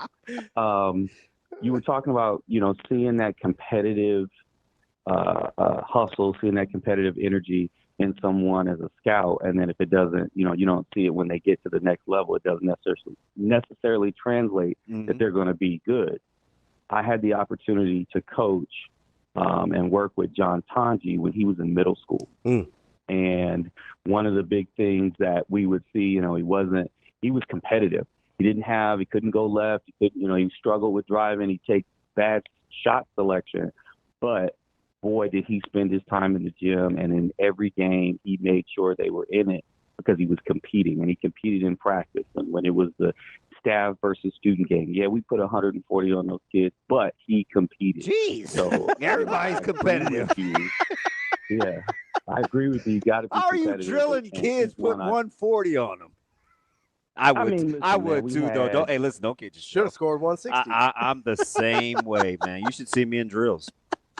Like, look what we created, though. Yeah. Look what we created. He's unfortunately just not playing for Nebraska. So let me ask you something. I almost feel like this is a plant call, because when JT was in high school, and I would say this on the radio, it's the same thing I said about Frankie Fiddler, and there was maybe one more guy during that time. It's why I like Garcia at Bellevue West. Every time Tanji stepped on the floor, what do I always say? He enjoyed giving it to you. Like, he is absolutely fearless. And he trains with one of the same guys that my little guy does in the offseason when he comes back. He's He's relentless. Like, he almost has like 0 days off. It's just who he is. It is 0 days off. And I think for a lot of people who don't see, what he does in the off season, he gives me a call. We come back, we shoot around and stuff in the off season. We text each other through the season, just to kind of keep each other motivated. I'm a much older guy. I'm 44, going on 45, but working out with that he doesn't care. He's like, listen, old man, I'm gonna get you back for that 140. I'm gonna break them knees. I'm gonna retire you. And he approaches every opponent like that. So, when you see that in middle school, and that's the one thing we could always say about him, is that the skill set will come. But you cannot teach competitive drive. It has to either be born in the pits of hell, fire and brimstone, or something bad's got to happen to you for you to grow that. So, I'll shut up and listen now. But you guys have a great show, and keep doing what you're doing. I appreciate it, D. Good call, Dwan. We appreciate that. God, that's in my wheelhouse. It's funny. He brings up John Tanji because that's a dude, because he didn't get an offer till late in terms of going D1 at Colorado State, right? And that's a dude that I watched. And we called it a steal. Yeah, it was. I mean, clearly, that's I just go back to this run he went on, his at holiday tournaments, when he absolutely gave it to a rope. And it was this classic game, and Tanji just stayed on the gas. And I'm like, oh my God, I think I'm in love. That's a dude that I remember going to scout, and I remember thinking, God, I wish this guy was like 15% worse, so I would have a shot at him. There were a lot of guys that came out there, and they didn't all turn out to be like stars, but like Max Polk was like that. Yeah, Wrightsell was like that. Selly or Trelly. There were Fiddler was like that. Chucky was that was actually the one thing I wasn't sure Hunt had. Oh, kind of that killer. Yeah, and apparently it's in there. Yeah, we saw it last night. Somebody got put on a poster, maybe put in a coffin. But that's the code for doesn't need a babysitter. That's the number one thing. And guys ask, hey, how can we create that environment, or how can we get that? I do think it's a skill. I think it's one you have to work at, and I'm still not sure where I come out on either you have it or you don't. Like how much you can develop it? Because sometimes it's in there or it's kind of dormant and it just needs a little water. Well, let's talk to somebody who's played at a high level and continues to play at a high level for your Omaha Supernovas, Kaitlyn Hord, former Husker and current PVF All-Star. Kaitlyn, how are you this morning? I'm doing good. How are you? Good. So are you enjoying the ride, or is it just like, holy smokes, I'm familiar with the love in this state. This is just what I'm accustomed to. I'm definitely enjoying the best of both worlds, honestly. Like, I'm so glad to be back in Nebraska. They treat their athletes so well here. So, yeah, I'm just having the best time ever right now. That's awesome. So, Kaitlyn, I'm kind of curious, right? 'Cause you only spent 1 year here in college, obviously enough to get kind of familiar with the state and its love for volleyball. How much of coming to Omaha from Columbus last year had to do with, hey, you got a kind of sense of familiarity with the place and the people versus, hey, nobody in the country cares about volleyball more than Nebraska? It kind of had everything to do with it. I just kind of missed that atmosphere that I was so familiar with when I did play at Nebraska. So I knew kind of what I was getting into when I would get to switch over to be a Supernova. So definitely playing at Nebraska had a huge factor with that. We talked to Coach Bird a lot, and one of the cool things about talking to her is how she enjoys trying to make the puzzle pieces fit. It's such a talented squad, and obviously coming off a championship, when you join them, it's like, okay, I have to immediately know my role. I have to kind of see how I fit in. I have to gauge the kind of the culture I'm stepping into. More natural than we think it is, or a little more difficult than we assume? I think, honestly, this season has been an extremely seamless, natural fit with everybody just because we all have really great personalities off the court that mesh well together, and so that's been translating on the court. Yes, we've had a few bumps in the road here and there, but because we just have undeniable trust in one another and our ability to play volleyball, that's really helped us up our game over the past couple of weeks. So it's been such a great transition moving over to the Supernovas for sure. How much does it help, Kaitlyn, that you weren't the only new player coming on to a championship squad, right? It's a largely new roster, just a couple of carryovers. So you certainly weren't alone in having to sort of make that transition into a new position. Yeah, I mean, there's a lot of new pieces to this team this year. And I think another thing that's helped is, like, in the past, we've all crossed paths with each other at least once or twice. Yeah. So we're all very familiar with each other. And so I think that former connection has definitely helped out this time around. But the two returning players have definitely been so awesome in showing us the ropes and continuing the culture that they had last year that was obviously so successful. So I'm glad you brought that up because we talk a lot with basketball and AAU how the guys and gals get to know each other over the course of their high school careers, especially. Even more so in volleyball. Like how I don't know that people appreciate that in volleyball to the same extent. Like, how well do you get to know some of these people that you never actually played with? For a long time, too, right? I mean, you guys are going back to, like, youth. I'm sorry, what was that? You guys are, like, going back to, like, youth, right? It's 6th, 7th, 8th. I mean, it's been a while. Yeah, I mean, like, especially across the net, there's been people that I played with when I was 14 and 15 years old. So it's just amazing to see, like, the level that we're at now. It was really unimaginable, like, when you're that age, imagining that you could be here now playing pro volleyball with your friends still. It's such an amazing experience. I'm very thankful to be in the position that I am for sure. So, you know, I know that you knew coming into this how great Nebraska fans were for the sport of volleyball. Is there any part of you that's still a little stunned that you're getting 12, 13,000 a night every time you suit up at CHI? I mean, yes and no. I mean, I know, just like you said, Nebraska loves their volleyball, so I know that they're going to come out and support. But yeah, it's insane because, wow. I mean, they top themselves every time, it feels like. I mean, even if there's weather, if there's any sort of thing, we're like, maybe we're not going to get that many fans this time. Nope, they still show up and show out, that's for sure. Kaitlyn, we appreciate the time. Congratulations on being named an All-Star, and hopefully we will see you on Sunday down at CHI. See you Sunday. Thank you so much. That's Kaitlyn Hord, Omaha Supernovas, PVF All-Star, former Husker. We'll be back with Brian Edwards, our Vegas insider. Wrapping up hour number 2 here on Hurrdat Sports Radio. That's DBM Ravi Lulla here at Hurrdat Sports Bar and Grill. We are joined now by our Vegas insider from Major Wager, Brian Edwards. What's going on, B? Good morning, fellas. What's happening? B, at what point were you nervous? You're like, this god dang over. It was it was definitely a sweat. I was nervous until that touchdown with like whatever it was, 240, 250 left. I'll say you're sitting there. It sailed. You're sitting there at 40-6, and you're not feeling good, right? Like you're pretty mad. But weren't there like 8 minutes to go? There's, I think 7 7. Wait. When the game actually went over? No, it was only like 250. No, left. he said when it was 40-6, and I was like 40-6 with 7 and some change. Are you? Right. You're like you probably don't feel great. I mean, I felt okay with 8 minutes left, but with like 4 or 5 minutes left, I didn't feel very good.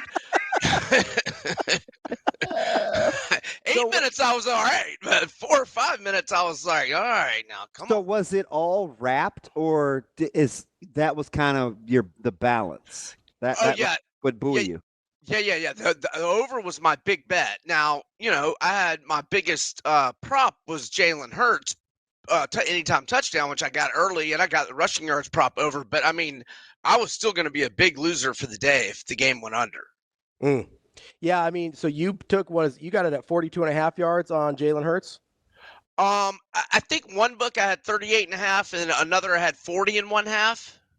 And then I liked the rushing attempts at 8.5, and he sailed that one too with 11. So if you were on some Jalen Hurts props, his touchdown passing over went. He was at 1.5. His anytime touchdown went. Like, it was a good day to bet on Jalen Hurts. Yeah, and I didn't have any of his passing props, but I had not only did I have the anytime touchdown, I had the anytime touchdown specific to the first half, which my account only gave me plus 175, but a lot of the Vegas books had plus 200 or plus 220, and I was recommending that in my pick right up on Vegas Insider. Well, let me ask you something. Were you more surprised at was it? Give me the one of three things. Was it the Chiefs' game plan, the level of dominance by Philly's D-line, or the fact that Mahomes played so poorly? All three, but especially the last two. Mahomes poorly and the level of dominance was the most surprising. I think the game plan is getting overlooked. I think it was pretty poor. Yeah, no, it was poor. And I mean, they gave up on being able to protect the passer. I mean, they're running the ball in like 2nd and 12s in the first half.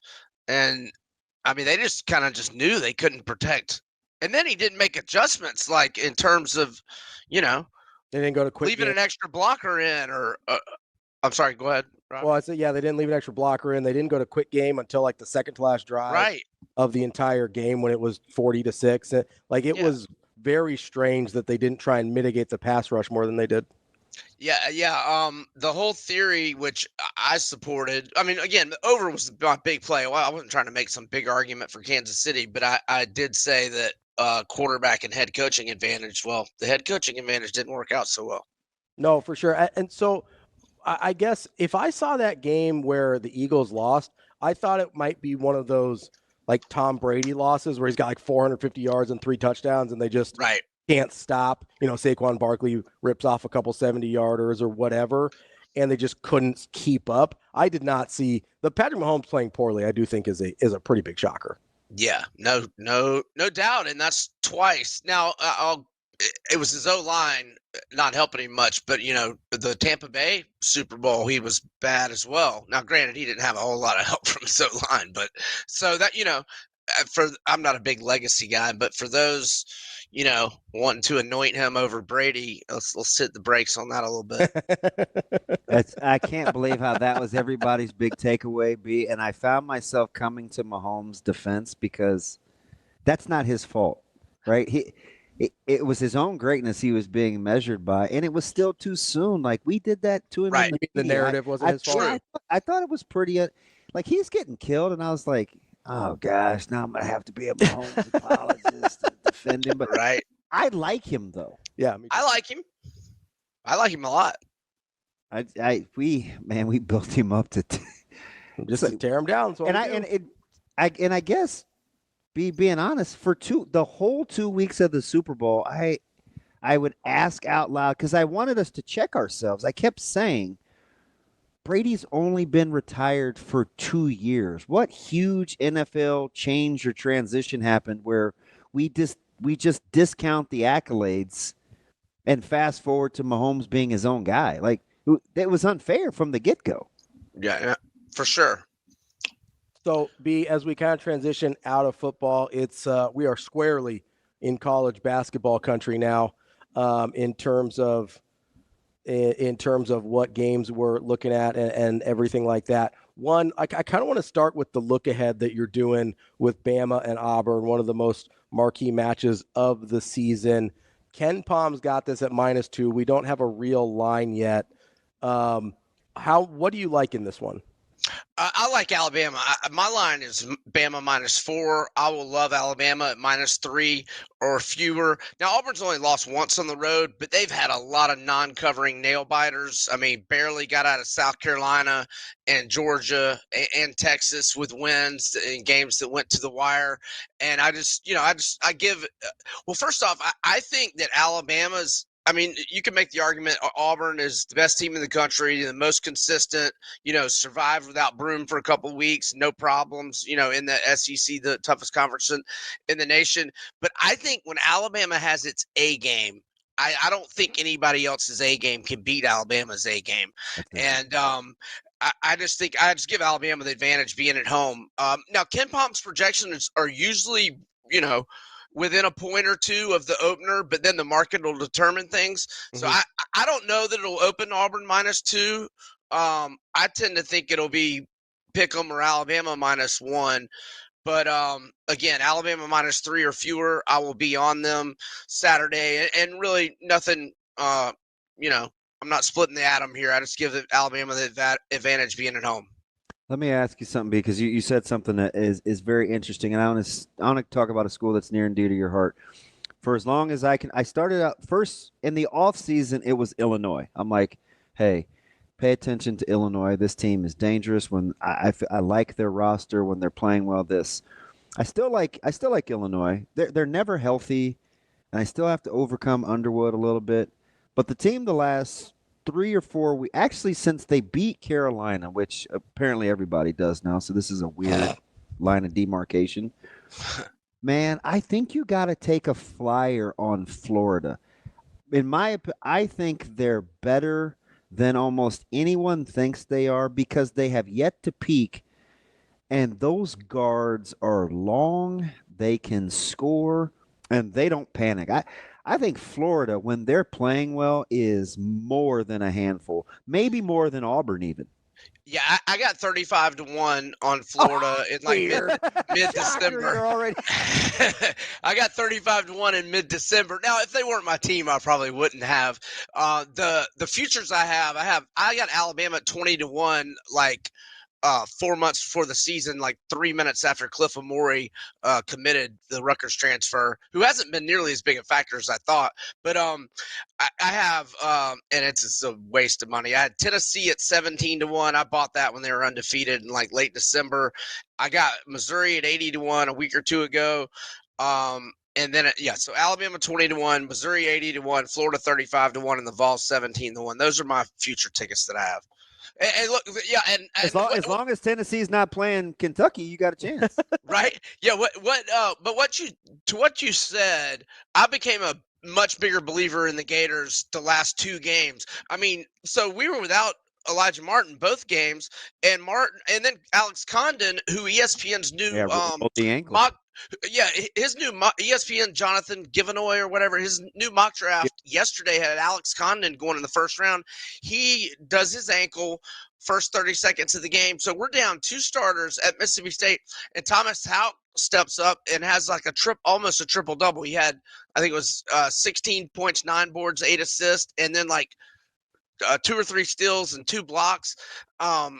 Yeah, and so with Martin out, Klofsar, the European guy, the freshman, comes in and he makes 3 of 3 threes at Auburn and makes 2 key threes against Vandy. So I'm almost think these injuries are a blessing in disguise, because Klofsar, the European guard, is now all of a sudden getting minutes and showing he can play. And so, yeah, I've become a bigger believer in Florida the last 2 games. You have fantastic depth. You can play 4 in the backcourt. You're long. They're pretty good, and they're battle. I mean, just the conference, man. They're battle tested. Yeah. Now Condon, the X-rays were negative, but it's a low ankle sprain. I mean, we need him back by March. I mean, he can have 2 weeks, but we need Condon back if we're going to win 6 games in March, and I think he will be back. I'm hoping it's going to be 2 or 3 weeks, kind of like Broom was when he did his ankle. B, from the NBA all the way down to the mid-majors, you're feeling a bunch of overs today. Yeah, so I'm going to go Jazz Clippers over 225. The over's hitting 3 straight for the Clippers, 242, 240, and 231. And it's on a 6-1 run. And the last 2 Clippers Jazz games, 240 and 251, and the over's 5-0 for Utah. Their last 5 combined scores 250, 245, 240, 262, and 259. I have no idea why this total is so low. And then in college, let's get us a Summit League over near or close to you guys. Omaha and South Dakota State over 152.5. South Dakota State has had 155 combined or more in 9 of its last 12. And when these teams met on January 11th, 87-80 for 167 combined. And the over is on a 9-3 run for Omaha in its last 12. And one of the unders had 157 combined, which, would have been an over tonight. And in 5 of their last 6, Omaha's had 159, 157, 178, 160, and 167. Full disclosure, I haven't watched Omaha play this year, but studying the numbers, this looks like an over. Hey, death taxes and Summit League overs. That's what we There love. we go. We will talk to you later. We appreciate it always. Thanks, guys. See you. Brian Edwards from Major Wager. More Hurrdat Sports Radio coming up next with Michael Bruntz. Kicking off hour number 3 here on Hurrdat Sports Radio, presented by Centris Federal Credit Union. That's DB. I'm Ravi, Lulla. We are joined now by our dear friend, Michael Bruntz, Husker247. What's going on, Bruntsy? Michael, you there? Yes. Okay, there we go. I'm going to blame that one on Shane for not podding you up in time. Yeah. The music stopped, and there you were. Like a surprise party. Hey, let's go. It's like musical chairs. Time out. What's a surprise party, Brunsey? No, it was just I was vibing to the music, and then all of a sudden Ravi was there. Oh shoot. Okay. Fair enough. I forgot this morning, Brunson, I was actually going to be talking to you in an hour, so I feel like we're texting for no reason. We could have just saved this for the segment. I wanted to say everything I needed to say now. Like, I just want to get it out of the way. I forget things. All right, so just read the transcripts then. No, I'm well, we're basically talking about your team. We're talking about the Red Sox. Oh, about Bregman? Yeah, well, I asked him if he I said quietly, I like, same thing I told you off air when I got here. I'm like, man, I kind of like what the Red Sox are doing. And Bruntz, go ahead. Tell your buddy, Bruntz, what you said about what were your thoughts? Well, you're giving Josh Donaldson money to Alex Bregman, but no, I think it's I was being flippant because I was in the car, and everybody in Lincoln's driving like idiots today. Oh. And imagine my surprise. But, yeah, well, idiots. But no, it's a lot of money. I know there's opt-outs, but that's just that's a lot of money attached to Alex Bregman's name is all. That you have to understand too that I have followed a team for years where that's the whole payroll. So my radar's a little off, but I digress. It's an interesting move. Like if it's less of a Red Sox move because it actually like makes a little bit of financial sense when you get into the actual contract itself and get past just the initial dollar value. Yeah, the opt-out years. It's kind of on an escalator. Played second base, right? I don't know. I think I would DH. I would DH. I think you move Devers to DH. You let Bregman play third, and then either you've got a couple middle infielders coming up through the minor league system that might be ready. Otherwise, you kind of just figure it out at second base. But I think they're going to DH Devers.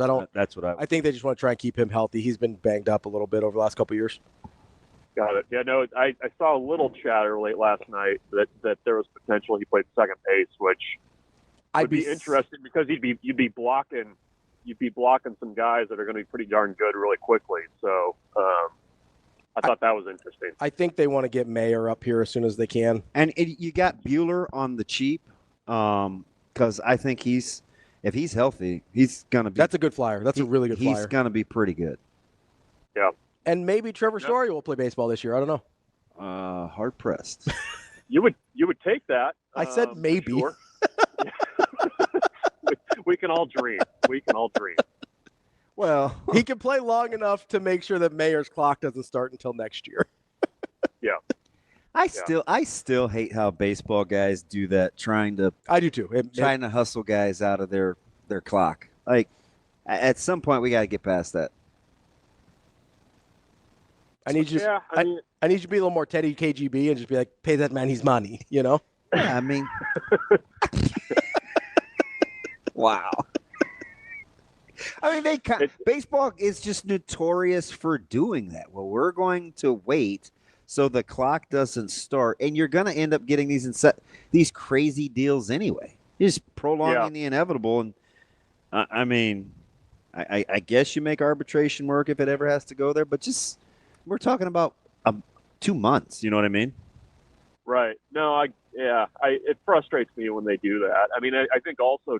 I mean, you also have the other way where you've got, I don't know if it's a trend, but I mean, you've got teams at least more willing to do air quotes team-friendly deals now for younger guys than what they used to be. So I don't know, but yeah, I mean, that frustrates me when it's like, okay, the guy is obviously, he needs to be in the majors, and we're just farting around in AAA waiting for the clock to run out. Like, what are we doing here? Nobody wants to be farting around in AAA. Although I am gonna push back on this Trevor Story narrative that he never plays a little bit, because he played 163 games for Boston since he signed there 3 years ago. That's efficiency, I guess. He's efficient. He's played a whole season for Boston. It just took him 3 years to do it. St. Louis Jordan asked a good question, guys. What are they going to do with Yoshida if you DH? I don't know. That's a good question. All right, Jordan. Chalk one up for you for a second.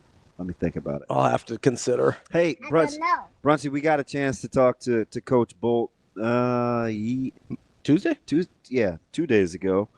And it was interesting because right after that, they kind of released the rotation, and it was a pretty sweet graphic. And one thing that caught my eye right away is they've got some balance that maybe some other teams don't have, to be able to go not only righty, lefty, but with the mix of power and finesse too. Like, that's not a good group to start with when Brockett's at the back end of your rotation. Yeah, and it's going to be really interesting too, because especially later in the weekend, I mean, you've got Walsh, who the velocity is up, but I mean, he's still going to be stretched to probably touch 90 with any kind of regularity. Brockett throws harder, I think, than he probably gets credit for. But I mean, there's a realistic chance that you could have, like a Carson Yassa coming in behind Will Walsh. So you've got Walsh that's kind of not a soft throwing lefty. It may be a little crafty. And then you've got a guy that's potentially a guy that's 6'7", 235 with a mid-90s fastball coming in behind him. So you can kind of mix and match that way as well, where you kind of get settled in against the guy, and then you're giving them a completely different look. And, they've got a few of those guys in the bullpen this year that just throw hard. And I think that's something that they didn't maybe have as much last year. And so they've got a good mix of guys. I mean, I always hesitate to say too much about, how great the pitching depth is, because it's, better chance than not that it's going to look completely different in about 3 weeks. But on paper right now, I mean, they've got a pretty good mix of arms. It seems like they've got more depth, and I don't think you schedule the way that Nebraska has this year if you don't have the pitching to be able to hang in for a 3-game series or a 3-game weekend, with some of these opponents that Nebraska is going to be facing. I mean, I just, that's not a good recipe for success. So I think that reflects a little bit of confidence over there that they've got enough high quality arms to be pretty effective. So I'm glad you brought up the schedule, Bruntz, because DB and I were talking about this yesterday, where obviously you don't really get a ramp-up period with this Nebraska team. You kind of hit the ground running in Arizona, and it's like that for a lot of teams that don't play in great baseball conferences where they really have to load up on the non-con. Like, how would you feel if you were Will Bolt about being able to get your guys ready basically from the jump, especially in a cold weather state, as opposed to some of these other teams that sort of use the first few weeks almost as an extended spring training? Yeah, I mean, he's in control of the schedule. So, the thing that's a little bit that you kind of have to do, I mean, if you're having conversations about hosting and, being a team that's, set up for an at-large type bid, you have to schedule aggressively and you have to win some of those games. It's the schedule's even tougher this year, though. I mean, the Big Ten with the travel and everything, I haven't really dug into this to see if it's kind of across the conference, but it's, the conference kind of took advantage of Nebraska's spring break. Mm-hmm. And you basically have like a true 2-week West Coast swing that they're making in the middle of March. So the one that starts with UCLA? Yes. Yeah, because it's UCLA, Pepperdine, and who's that? Oh, SC, right? Right after that. Yeah. So you're basically on the road from, the previous Thursday to the following Monday morning, and then you come back and you got a midweek at K-State. And then, oh, by the way, you've got Oregon State coming in for 3 games at the end of that stretch too. It's a really tough schedule, and it's going to be a challenge. I don't think that you would probably have set it up the way that Nebraska did if you didn't have a veteran team coming back. I think that's a big consideration for the way that they did things. And I don't know. I mean, I think when you do have a veteran team that's kind of been through it a little bit more, I think that, when you start in January, you guys have a little bit more understanding of how you have to ramp up and kind of what it takes to be clicking at the start of the season. It's obviously tough, being a team in the North, but they were able to get outside for about a week or so with that new turf practice field they've got. And, we'll see how it goes. But I do think, with the way that this team is and as veteran of a team as it is, I think you can kind of expect a little bit more competitive baseball right out of the gates than maybe you would otherwise. It's interesting, Bruntz, because we were talking about, I think it was last week with you, maybe even the week before last, like how patient we'll be without jumping to conclusions, because inevitably, like, the season will play out and Nebraska will probably be pretty okay, but we'll hand-wring a little bit about midweek games, right? They've got Omaha and I think SDSU and I think Wichita State's in there as a midweeker in February, in March. It's not as easy as the low-hanging fruit of, well, they just don't care about midweek games, because clearly they do. The other low-hanging fruit answer is it's depth and pitching for midweek games. Yeah. What is it for you? On the midweek stuff? Yeah. It's I think part of it is, it's 2 things, I think. I think part of it is pitching depth. I don't think they've had – I think when you don't have your Sunday spot solidified, and that's kind of been one that's bounced around a little bit for them the last couple of years. Yep. When you don't have that kind of nailed down, that kind of bleeds into the midweeks too, because you kind of have to start tinkering a little bit. And you're like, okay, who's our guy on Sunday? Who's our midweek guy? And I think they've got a bigger pool of potential starters this year, which helps the midweek stuff. I think it also helps when you have guys in the bullpen who you feel a little bit more comfortable being able to go in and pitch multiple innings.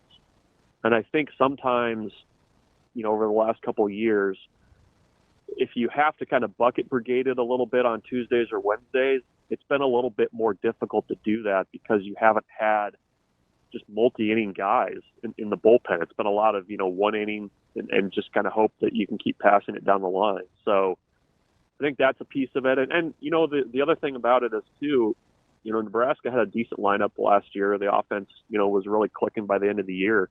But sometimes in those midweeks, you just need to go out and just win the game with your offense. And they also didn't do that enough the past couple of years on those midweeks. It's a lot of, 4-3 games, 5-2, stuff like that, where they're really tight. And, if you can get a little bit more out of your offense in those situations, you don't have to be quite as fine with what you're doing on the mound on Tuesdays and Wednesdays. And it's going to be, you mentioned some of the midweeks that they're facing or that they've scheduled. That it's the first week they've got Omaha and South Dakota State. And then beyond that, it's like Wichita State and then a bunch of Big 12 teams. Like there's not much, there's not much, in that schedule where you just kind of are able to take a deep breath against a team that you should probably run over. We're talking with Michael Bruntz, Husker247. All right, Bruntz, I'm going to ask you kind of a strange question here, so stick with me. Which do you think would lead more directly to wins for their respective teams? If Nebraska baseball had just lights out weekend starters, so Friday, Saturday, Sunday, I'm giving you all three, or Nebraska football had a dominant 4-man pass rush on the defensive line?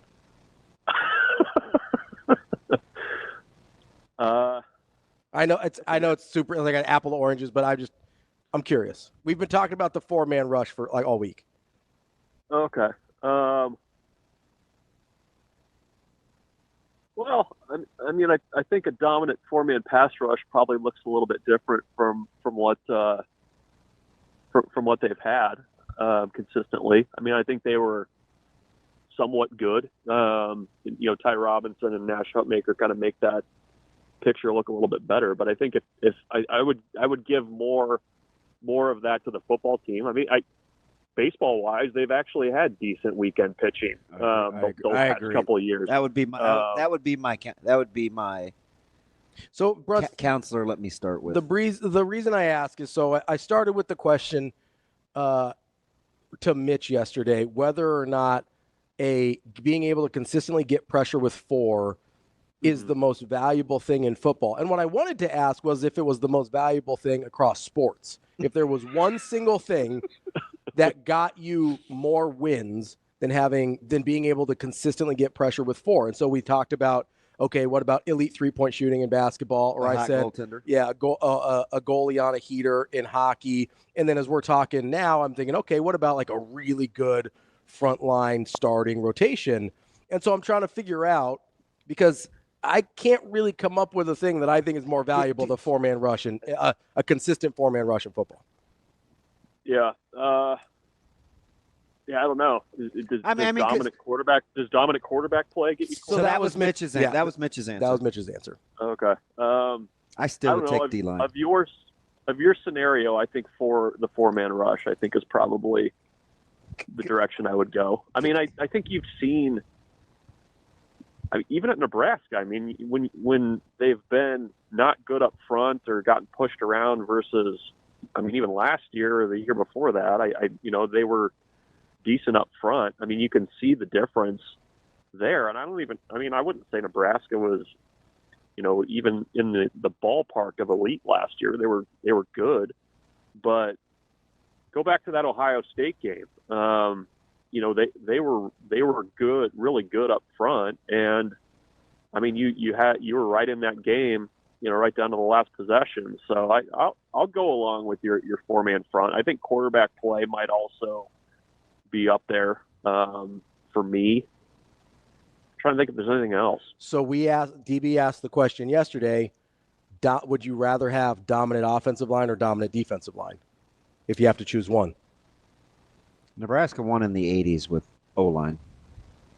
But when it came down to nut cutting time in bowl games, it was always somebody else's D-line that. Well, and then look at the D-lines on the team that won the national titles. right? Yeah, but also offensive lines were great too. O-line got all the runs. So Nebraska wasn't really picking and choosing. They kind of had both, right? But I would say defense. I would rather have it on defense. I would take elite defensive line play and average offensive line play rather than the other way around. Like if you're wanting to like truly win titles. Bruntz, I'm going to get the basketball here in a second, but let me get one more baseball in deal, because just listening to this conversation, I was going to ask you earlier before Ravi's either or, you still need guys like Broderick and Cristo, who we haven't talked about, who I don't think are going to always be midweek options, because they're going to need to be so good on maybe the back end of closing games out, or whatever you want to do with Wordley, or some guys like that, where even good starting pitchers these days in baseball they need stoppers at the end of games now. It's almost critical. Yeah. No, I mean, I think that's always been true. I mean, like, in thinking back, since Nebraska's been in the Big Ten, I mean, their best teams, they've had guys that are like Schwellenbach comes in and closes the door, right, or something like that. Right. And sometimes it's not even a closer, like Zach Hirsch was really good in certain spots of coming in, and if you can have a guy come in and give you like 2 or 3 good innings of relief, that's a really valuable thing. And I think Nebraska has this year at least a couple guys that I would put in that category. I mean, Worthley certainly is that. I mean, he might even be a multi-time a weekend guy. I think that was the goal with him. Cristo certainly.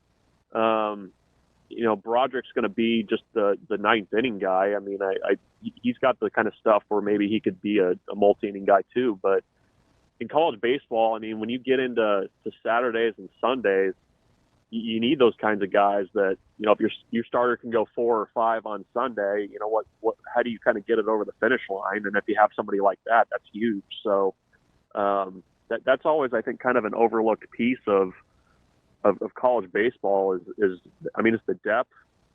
And, I wouldn't anticipate like Cristo being, like you said, a Tuesday starter. I think they've got other guys that can maybe handle that role, but, consistent bullpen guys that can come in tough spots and get you out. That's. I mean, we've seen Drew Burr, right? Like, we know what he does for Indiana. You're gonna see one in Maddox from Oregon. Like, these guys, I don't know. Conference is gonna be, I think, maybe better than we're giving it credit for. Let me get to tonight, Bruntz, because. In another referendum game, it seems like they all are, right? Every Nebraska basketball game. Where do you put Maryland, given what's on the slate here, and it being at home tonight? It's another big one. I mean, how many weeks have I asked you this in a row? 3? Yeah, I think you just probably assume I'm going to say it's important. It's pretty big one. We're always in agreement. It's like, how does this keep happening? They're all pretty big. Yeah, I mean, it's what a win tonight does is it releases the pressure valve a little bit on what's coming down the road. I mean, it's the road schedule gets a little bit more manageable towards the end here, and you get one like this tonight at home, and I think you really kind of start feeling good about things, and it would be, I think, a big confidence win too, just kind of given the challenges of whatever Burke's situation is going to be, and this is a game where you're going to have to kind of dig deep if you're going to win it. So it's big. It's really big. You're kind of at that fun time of year too, where you're checking the net rankings every night. You're seeing the bracketology and everything. I think there's pressure that comes with that, and if you're able to kind of hold court at home and stay on par, that's a big thing, and kind of eases the pressure a bit for you as you get further into the month. I'd love net rankings a lot more if I didn't have to wait 5 or 6 hours to know if something was going to be quad 1 or quad 2. Not just 5 or 6 hours. Sometimes it's like 5 or 6 weeks. Listen, Bruntz, Ravi, you guys almost lost me about. Shane, was that about 5 or 6 years ago? 5 maybe. I went on a quads rant. Oh, you did. About how dumb it was. And I was like, I'm not going to allow myself to get that worked up again. Yeah. Well, there's got to be some kind of like premium net thing, right? Like you can pay some money and get those rankings Real time. as they happen. Yeah. That's why I'm more of a Ken Palm guy myself. Well, it's like you go to bed or you close your eyes and it's a quad one win and you blink a couple of times or wake up in the middle of the night. You're like, damn it. It's a quad two. That's stupid. Because somebody in the West Coast Conference lost at home. Yeah. Bruntz, we appreciate the time as always. DB saved me from asking a question that was probably going to sound too mean to the person involved, not to you. So I'll save the Braxton Mia slander for when you're off the air. Hey, would you knock it off? Appreciate the time as always, Bruntz. We'll talk to you later. Yep, we'll see you. Thanks, Bruntz. More Hurrdat Sports Radio coming up next. Would you leave Mia alone? I will not. We're back here on Hurrdat Sports Radio. That's DB. I'm Ravi Lulla here on the Pillar Exterior stage. It's time for Bet On It, brought to you by Warhorse Sportsbook, the best place in Nebraska to place your sports bets. Make sure you get to warhorsecasino.com to get a full list of promotions, house rules, and details, or just go check out the Warhorse casinos either in Lincoln or in Omaha. What do you know about house rules? You got any rules in your house? So many rules in my house. Dude, I know one thing. What's that? If you put another picture of your cat on social media, we're going to have some problems. What's that? My cat's cool. I probably, like if you said, man, DB, you know what? I'd bet on the fact you need to get over yourself. Who, me? I'd say, okay, maybe I do. But do you know I have like some weird principled thoughts? Sure. I'm so anti-cat. Seemingly arbitrary. I'm so anti-cat. It's incredible. So this is the first cat I've ever had. I don't know what it is. And I love him. He's great. That can't be true. I never had any desire to have a cat. That can't be true. No, I love my cat. His name's Potato. You told me that, and I was like, this relationship isn't going to work. Why Potato? I don't know. No, wasn't it the mannerisms like he would like kind of just loaf and he kind of just looked like a potato sitting on the ground. He is a little chunk ball. Yes. Cats can be okay. I'm like, the dude's covering the whole ottoman. He was. Like, how big is that thing? I was pretty big size. That's pretty. And you let him chill on your shoulder like a parrot or something. Yeah, he loves riding around on my shoulder. Wow, the thing's got to be 25 pounds. No, he's like 15 maybe. He's very fluffy, so he looks bigger than he is. Like a fatty boom. Oh, he's a little chunky. Don't get me wrong, but he's very fluffy, so it's even more exaggerated. Yeah, he just likes to chill on my shoulder. Yeah, let's not do that. Walk around. Listen, let's you don't have to follow me. Man, you know what's funny? So I only really put him on my Snap. So like I don't put him on like my main socials. I put him on Twitter or Instagram. So it's kind of like just like the friends place, you know. No, I'm with so you. Like that's on you. Okay. That's more like not my personal life, but kind of like my around the house stuff. I feel you. You know what I mean? Like I said, you could bet on the fact it's probably a me thing. I'll eat that. I had never wanted a cat. Natasha wanted one, and I was like, her friend had one that they were, getting rid of, and I was like, all right. I said this before, and people accuse me of being shallow. Yeah. If I didn't know you and, in my former life and you had a cat, it's a deal breaker. Like I would have to fall in love with you on accident. I mean, way accident. But you love the dogs. It's an absolute deal breaker. Does it help that it wasn't my choice? It just means you have probably a bigger heart than I think you do. It doesn't. No, I'm like the Grinch. It grew 3 sizes. Well, that'd just be normal for him because it was 3. You're just playing catch up at that point. Yeah, a little bit. It's an absolute deal breaker. That's so bizarre to me. For somebody you don't live with, that's really odd. Yeah, it's just one of those things. Like I get it if you're like, hey, I put it up there with, and there's some. Believe me, I got some shallow in me. I'm talking like. Red nail like I got some shallow in me. Don't worry, no red nail polish. But that is just. It's funny to me because It's not like we were talking about, hey, DB, do you want to be roommates? Anything like that. Like I would take you leaving clothes on the floor or, toothpaste in the sink. But like, what if it's a a mild-mannered cat? I don't live with you, right? So what does it matter? What if I'm just talking about how firm my conviction is. What if everything's anti-cat world? What if everything's super tidy, super clean? Nah, man. Little dudes. Just the nicest cat ever. Like when you come into the house, it just comes up and meets you. I mean, did you have a traumatic experience with a cat? Like, what happened? Yep. What happened?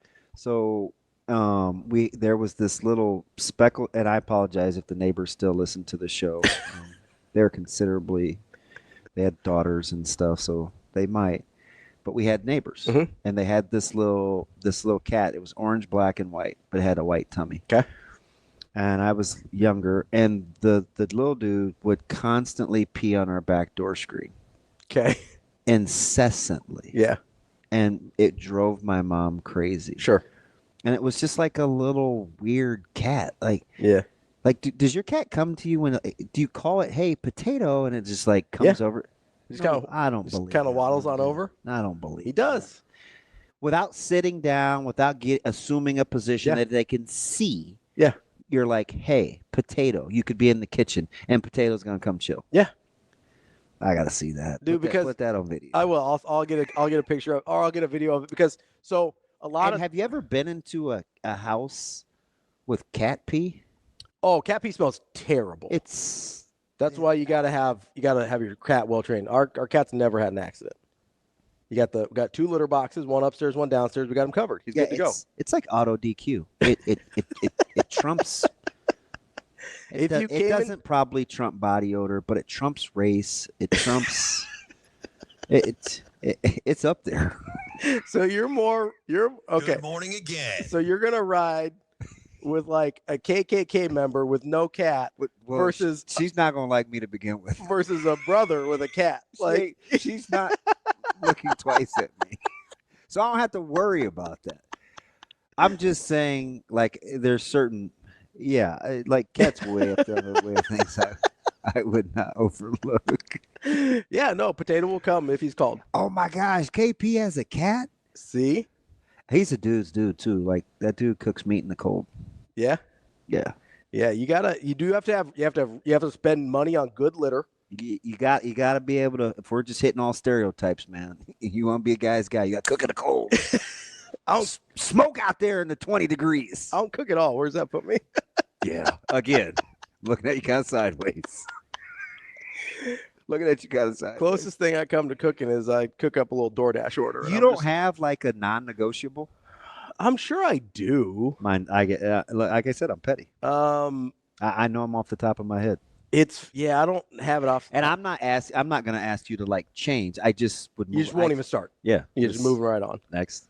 Yeah, but see, we don't live together, and we're not trying to date. So what do you care if I have a cat? So who would you have first, the dogs or the cats? Dogs. I've had dogs. Did you know that the dogs were cool with cats? One of them I did. I'm on Pet Finder every day, and that's always like a benchmark, a hurdle. So it's easier, I think, to find dogs that are good with cats than it is to find cats that are good with dogs. Like some cats just don't do well with dogs. I get that some dogs are cat aggressive, but I knew Natasha had a cat before, so I knew Shadow was good. Rocky kind of just does whatever, so he's cool. Potato, Rocky, Doug. Well, we had Tally. Tally was the goat. That was my OG. And I figured Tally would just figure it out because she kind of just, she was on the streets for a while, so she kind of just figured stuff out, Oh Lord. She was. Gotta watch those females on the street. She was what? She was on the streets for a while, so she kind of just figured stuff out. So, but no, they were all cool. And Doug loves Potato. They like play fight. It's pretty funny, actually. Yeah, I'll be out on that. I got a picture of them that looks like Potato and Doug are like in the Lion King. They're like jumping up at each other. It's kind of funny, actually. I don't know why I just wasted 8 minutes of our bet on it segment over a cat, but that's okay. I'm just wanting you to bet on the fact that I think you're weird. I can bet on the fact that me having a cat is not going to affect your life at all. KP says about his cat that it runs off coyotes. So, I mean, that's got to be a heck of a cat. What? Yeah. Have you ever seen that? You should watch these videos on like TikTok. No, seriously. Sometimes these house cats will run off enormously large wild animals. Like I've seen a black bear get run off by a house cat. It's wild. And when I was young, who's the little girl that played in Firestarter, Shane? She's popular. Yeah, I just saw her the other day. Not the Redux. 1984. Yes. What was that little girl's name? She's famous. Drew Barrymore. Yes.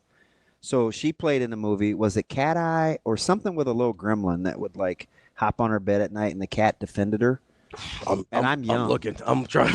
I think it was Cat Eye or something like that. Sounds like a Stephen King movie. And the cat was just Cat's eye. And the cat, and I'm young. I'm like, ugh. And I got a little pea cat next door. I come by it honestly. See, if you want your winner, yeah. Jackson State. At Sam Houston. It crossed the 0. Ooh. I'm telling you, all in on Jackson State. There you go. Jackson State is the winner for the day. Bet on it. Brought to you by Warhorse Sportsbook. That's DB. I'm Ravi Lulla. More Hurrdat Sports Radio coming up next. Wrapping up the show here on Hurrdat Sports Radio. That's DB. I'm Ravi Lulla here at Hurrdat Sports Bar and Grill, and brought to you by our friends over at Midland's Family Urgent Care. It's, I know it doesn't feel like summer's around the corner, but it's going to creep up on you faster than you know it. And if you want to lose a little weight before you start doing your summer activities, give Midland's Family Urgent Care a call. They can help you out with FDA-approved medications and compounded medications such as tirzepatide and semaglutide. I've lost over 30 pounds myself with Midland's Family Urgent Care. It's 402-810-9494. Give them a call to set up a consultation and see if it's a good fit for you. DB. Cats are way more work, by the way. No, they're really not. You ever had a cat? Yeah. I don't think lots. Dude, cats are so. I've had. I can't believe you've never. Shane, you had to have seen that movie. They played the little "Every Breath You Take" song in it. It's just weird that It's just. I've only had one cat and I've had 6 different dogs. So I know more about dogs than cats for sure. Not good dogs. But cats, at least my cat, way easier to potty train and way less work on a daily basis. Yeah, but I mean, you're cleaning the cat litter box. I mean, there's just more to That's it. Easier than letting. Is the dude with the rotating cat litter box on your algorithm? Oh yeah, you can get like automatic cat litter boxes. It's incredible. Yeah, we haven't bought one yet. I've seen that guy. I'm like, can you put kids in there? I don't think so. I mean, I don't have to worry about it, but that'd have been cool about. To. It's like it's huge and it rotates. It's like using like dog kennels to keep your kids in. You're not supposed to do that either. I don't know if you know that. I'm gonna move on so you don't get anybody called on you. The number's on the fridge. I have a little game I want to play. Hey, I shouldn't even tell this story. Go ahead. You're not gonna get arrested, are you? I should have. I traumatized Zoe yesterday. Uh-oh. I told this little girl don't do anything on the couch. Okay. Like, I mean, she can obviously sit and watch TV and stuff, but she has an affinity to draw and paint, and she just does a lot of little kid things. This little girl decided to sharpen her pencils on the couch. I mean, leaned over the ottoman, just living her best life, watching her iPad sharpening her pencils. Okay. The shavings work their way into the couch. Oh, no. So it looked like a giant smudge thing. Yep. You know how people used to think stuff wiped off? Mm-hmm. Man, for like 15 seconds, I think I blacked out. She looked dead at me. Didn't say one word.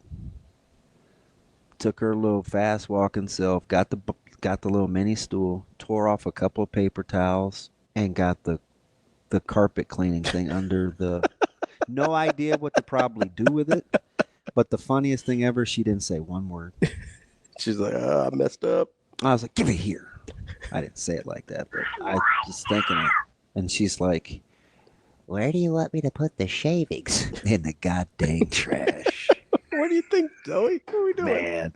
Anyway, go ahead. Ask me the question. You want to play a little game? Not if it's. Am I going to have to fix budgets? No. And do cap space? We're not doing cap space right now. These are just general statements that I want you to tell me if they're true or if I'm Delulu. Okay. All right? I'm going with Delulu right off the Probably. If this week is any indication, Yeah, it's not great. going with Delulu. Okay, number one. I don't know. I'm sure you heard this. Dak Prescott says he thinks the Dallas Cowboys are close to winning the Super Bowl. Delulu. That man is Delulu, correct? Correct. Okay, that one's easy. They're not close. You're the last. Arguably going to be the last team in your division. Depends on what the Giants do at quarterback, but the roster's better. The Giants' roster is better if they can figure out anything at quarterback. And then Washington is definitely ahead of them after this year. Obviously, Philadelphia is as well. So, yeah, I think that's right. I mean, you gotta get to second in your divion before you even having a conversation. Yeah. At best, they are third. At best. Yeah. So they're in a bad spot. Number two, at his okay, whew. Yep, Delulu. At his introductory press conference, Anthony Davis with the Mavs said he understands the loss of Lulla to the city of Dallas because that's what he meant to the Lakers too. Is that true, or is he Delulu? Delulu. Right? Correct. Did anybody in the Lakers mourning the loss of Anthony Davis? Nope. Especially with Luka Doncic coming in. Maybe his real estate agent that hadn't quite closed on that $25 million mansion. Well, they'll get that deal done. Apparently, Luka. Maybe he could just sell it to Luka, who just bought a 15. They do a little swap. Yeah, with Luka's winning. I mean, Dallas traffic sucks, but I'll save the $10 million and get Luka's place. I'm just saying, maybe just switch properties there. I've eaten in the Dallas-Fort Worth area too. Yeah, I may take that over LA. Yeah. You spent a lot of time in LA. I've been there 3 times. Okay. Four. Yeah. And remember, I'm poor, so I didn't spend a lot. Sure. I did get sushi at Chavez Ravine, though. LA is a. You get sushi at a ball game? Yes. Okay. Well, if you're gonna pay $14 for a Dodger dog, I'm not saying you should got a Dodger dog, but like I gotta imagine ballpark sushi is only slightly above gas station. And it was sushi. like 07, so I was kind of bougie because I had, I was pretty papered up back then. It's pre-giving away half. Anyway. Hello, we want prenup. We want prenup. Yeah. Tell them what you need to have. By the way, are you watching Hot? Never mind. Go. So when she leave your ass, she gonna leave with half. Totally delusional. 18 years. AD. 18 years. AD won't be one of the top 15 greatest Lakers of all time. Probably not. Okay, so let's stick with that situation. Okay. True or Delulu? The Lakers are now legit title contenders with Luka and LeBron. One more time. True or Delulu? The Lakers are legit title contenders with Luka and LeBron. True. Legit. 100%. Yeah, top 4 in the West. I agree. Top 4 I think that is a special because you just got to get to the playoffs. Yeah. And then if you got LeBron and Luka, nobody wants to see that. I think not a soul wants to play you. I think they're top 4 in the West. The West is a little more open than people thought. I mean, it is. Now, OKC's really good. They're fantastic. But you do kind of have the advantage of experience, right? Luka's been to a finals. Obviously, LeBron's been there. It's pretty new for Oklahoma City still. Doesn't always take a couple tries, but it tends to, right? So that's the only real red flag with Oklahoma City, although they are going to get Chet Holmgren back at some point, which should be terrifying to the rest of the league. But outside of Oklahoma City, is there anybody in the West that scares you? No. Right? Although second half, Jamal Murray is probably going to emerge here pretty soon.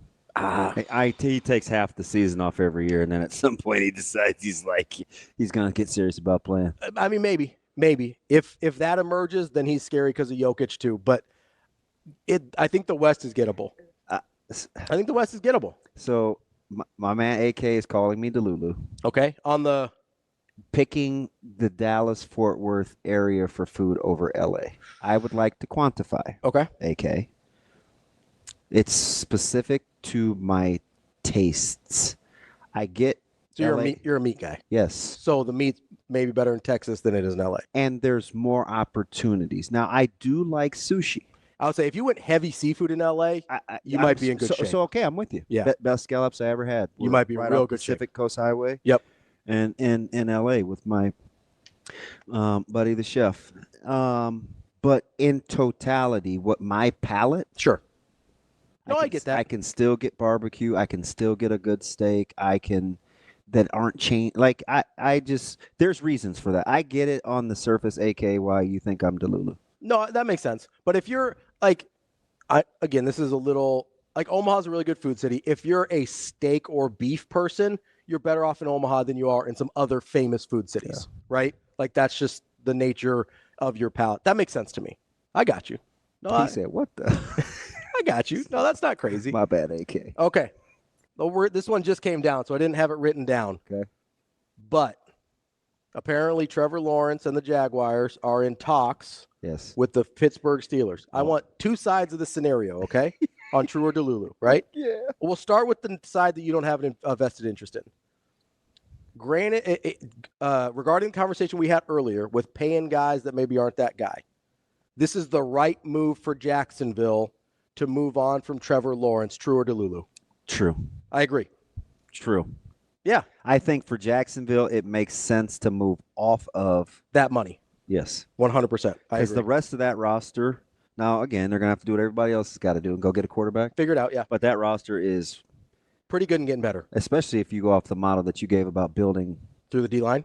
No, a roster in general. Oh. What you could spend that money on. Yeah, 100%. Yeah, I agree. The second part of that equation, Trevor Lawrence makes the Steelers a Super Bowl contender. True or Delulu? This one's harder, I think. Closer to Delulu than true, but it's not crazy. Not crazy. It depends on which version of Trevor Lawrence you get. Yeah, and what are you going to get from Pickens? Because they're going to move off from a couple of key pieces. Mm-hmm. Like you can't re-sign and you could probably go get another wide receiver. You maybe wouldn't have to draft Jackson Dart. There's a lot in there. Yeah, not having to draft Jackson Dart would be and use it on something else. A huge blessing. Be able to use something else at 21.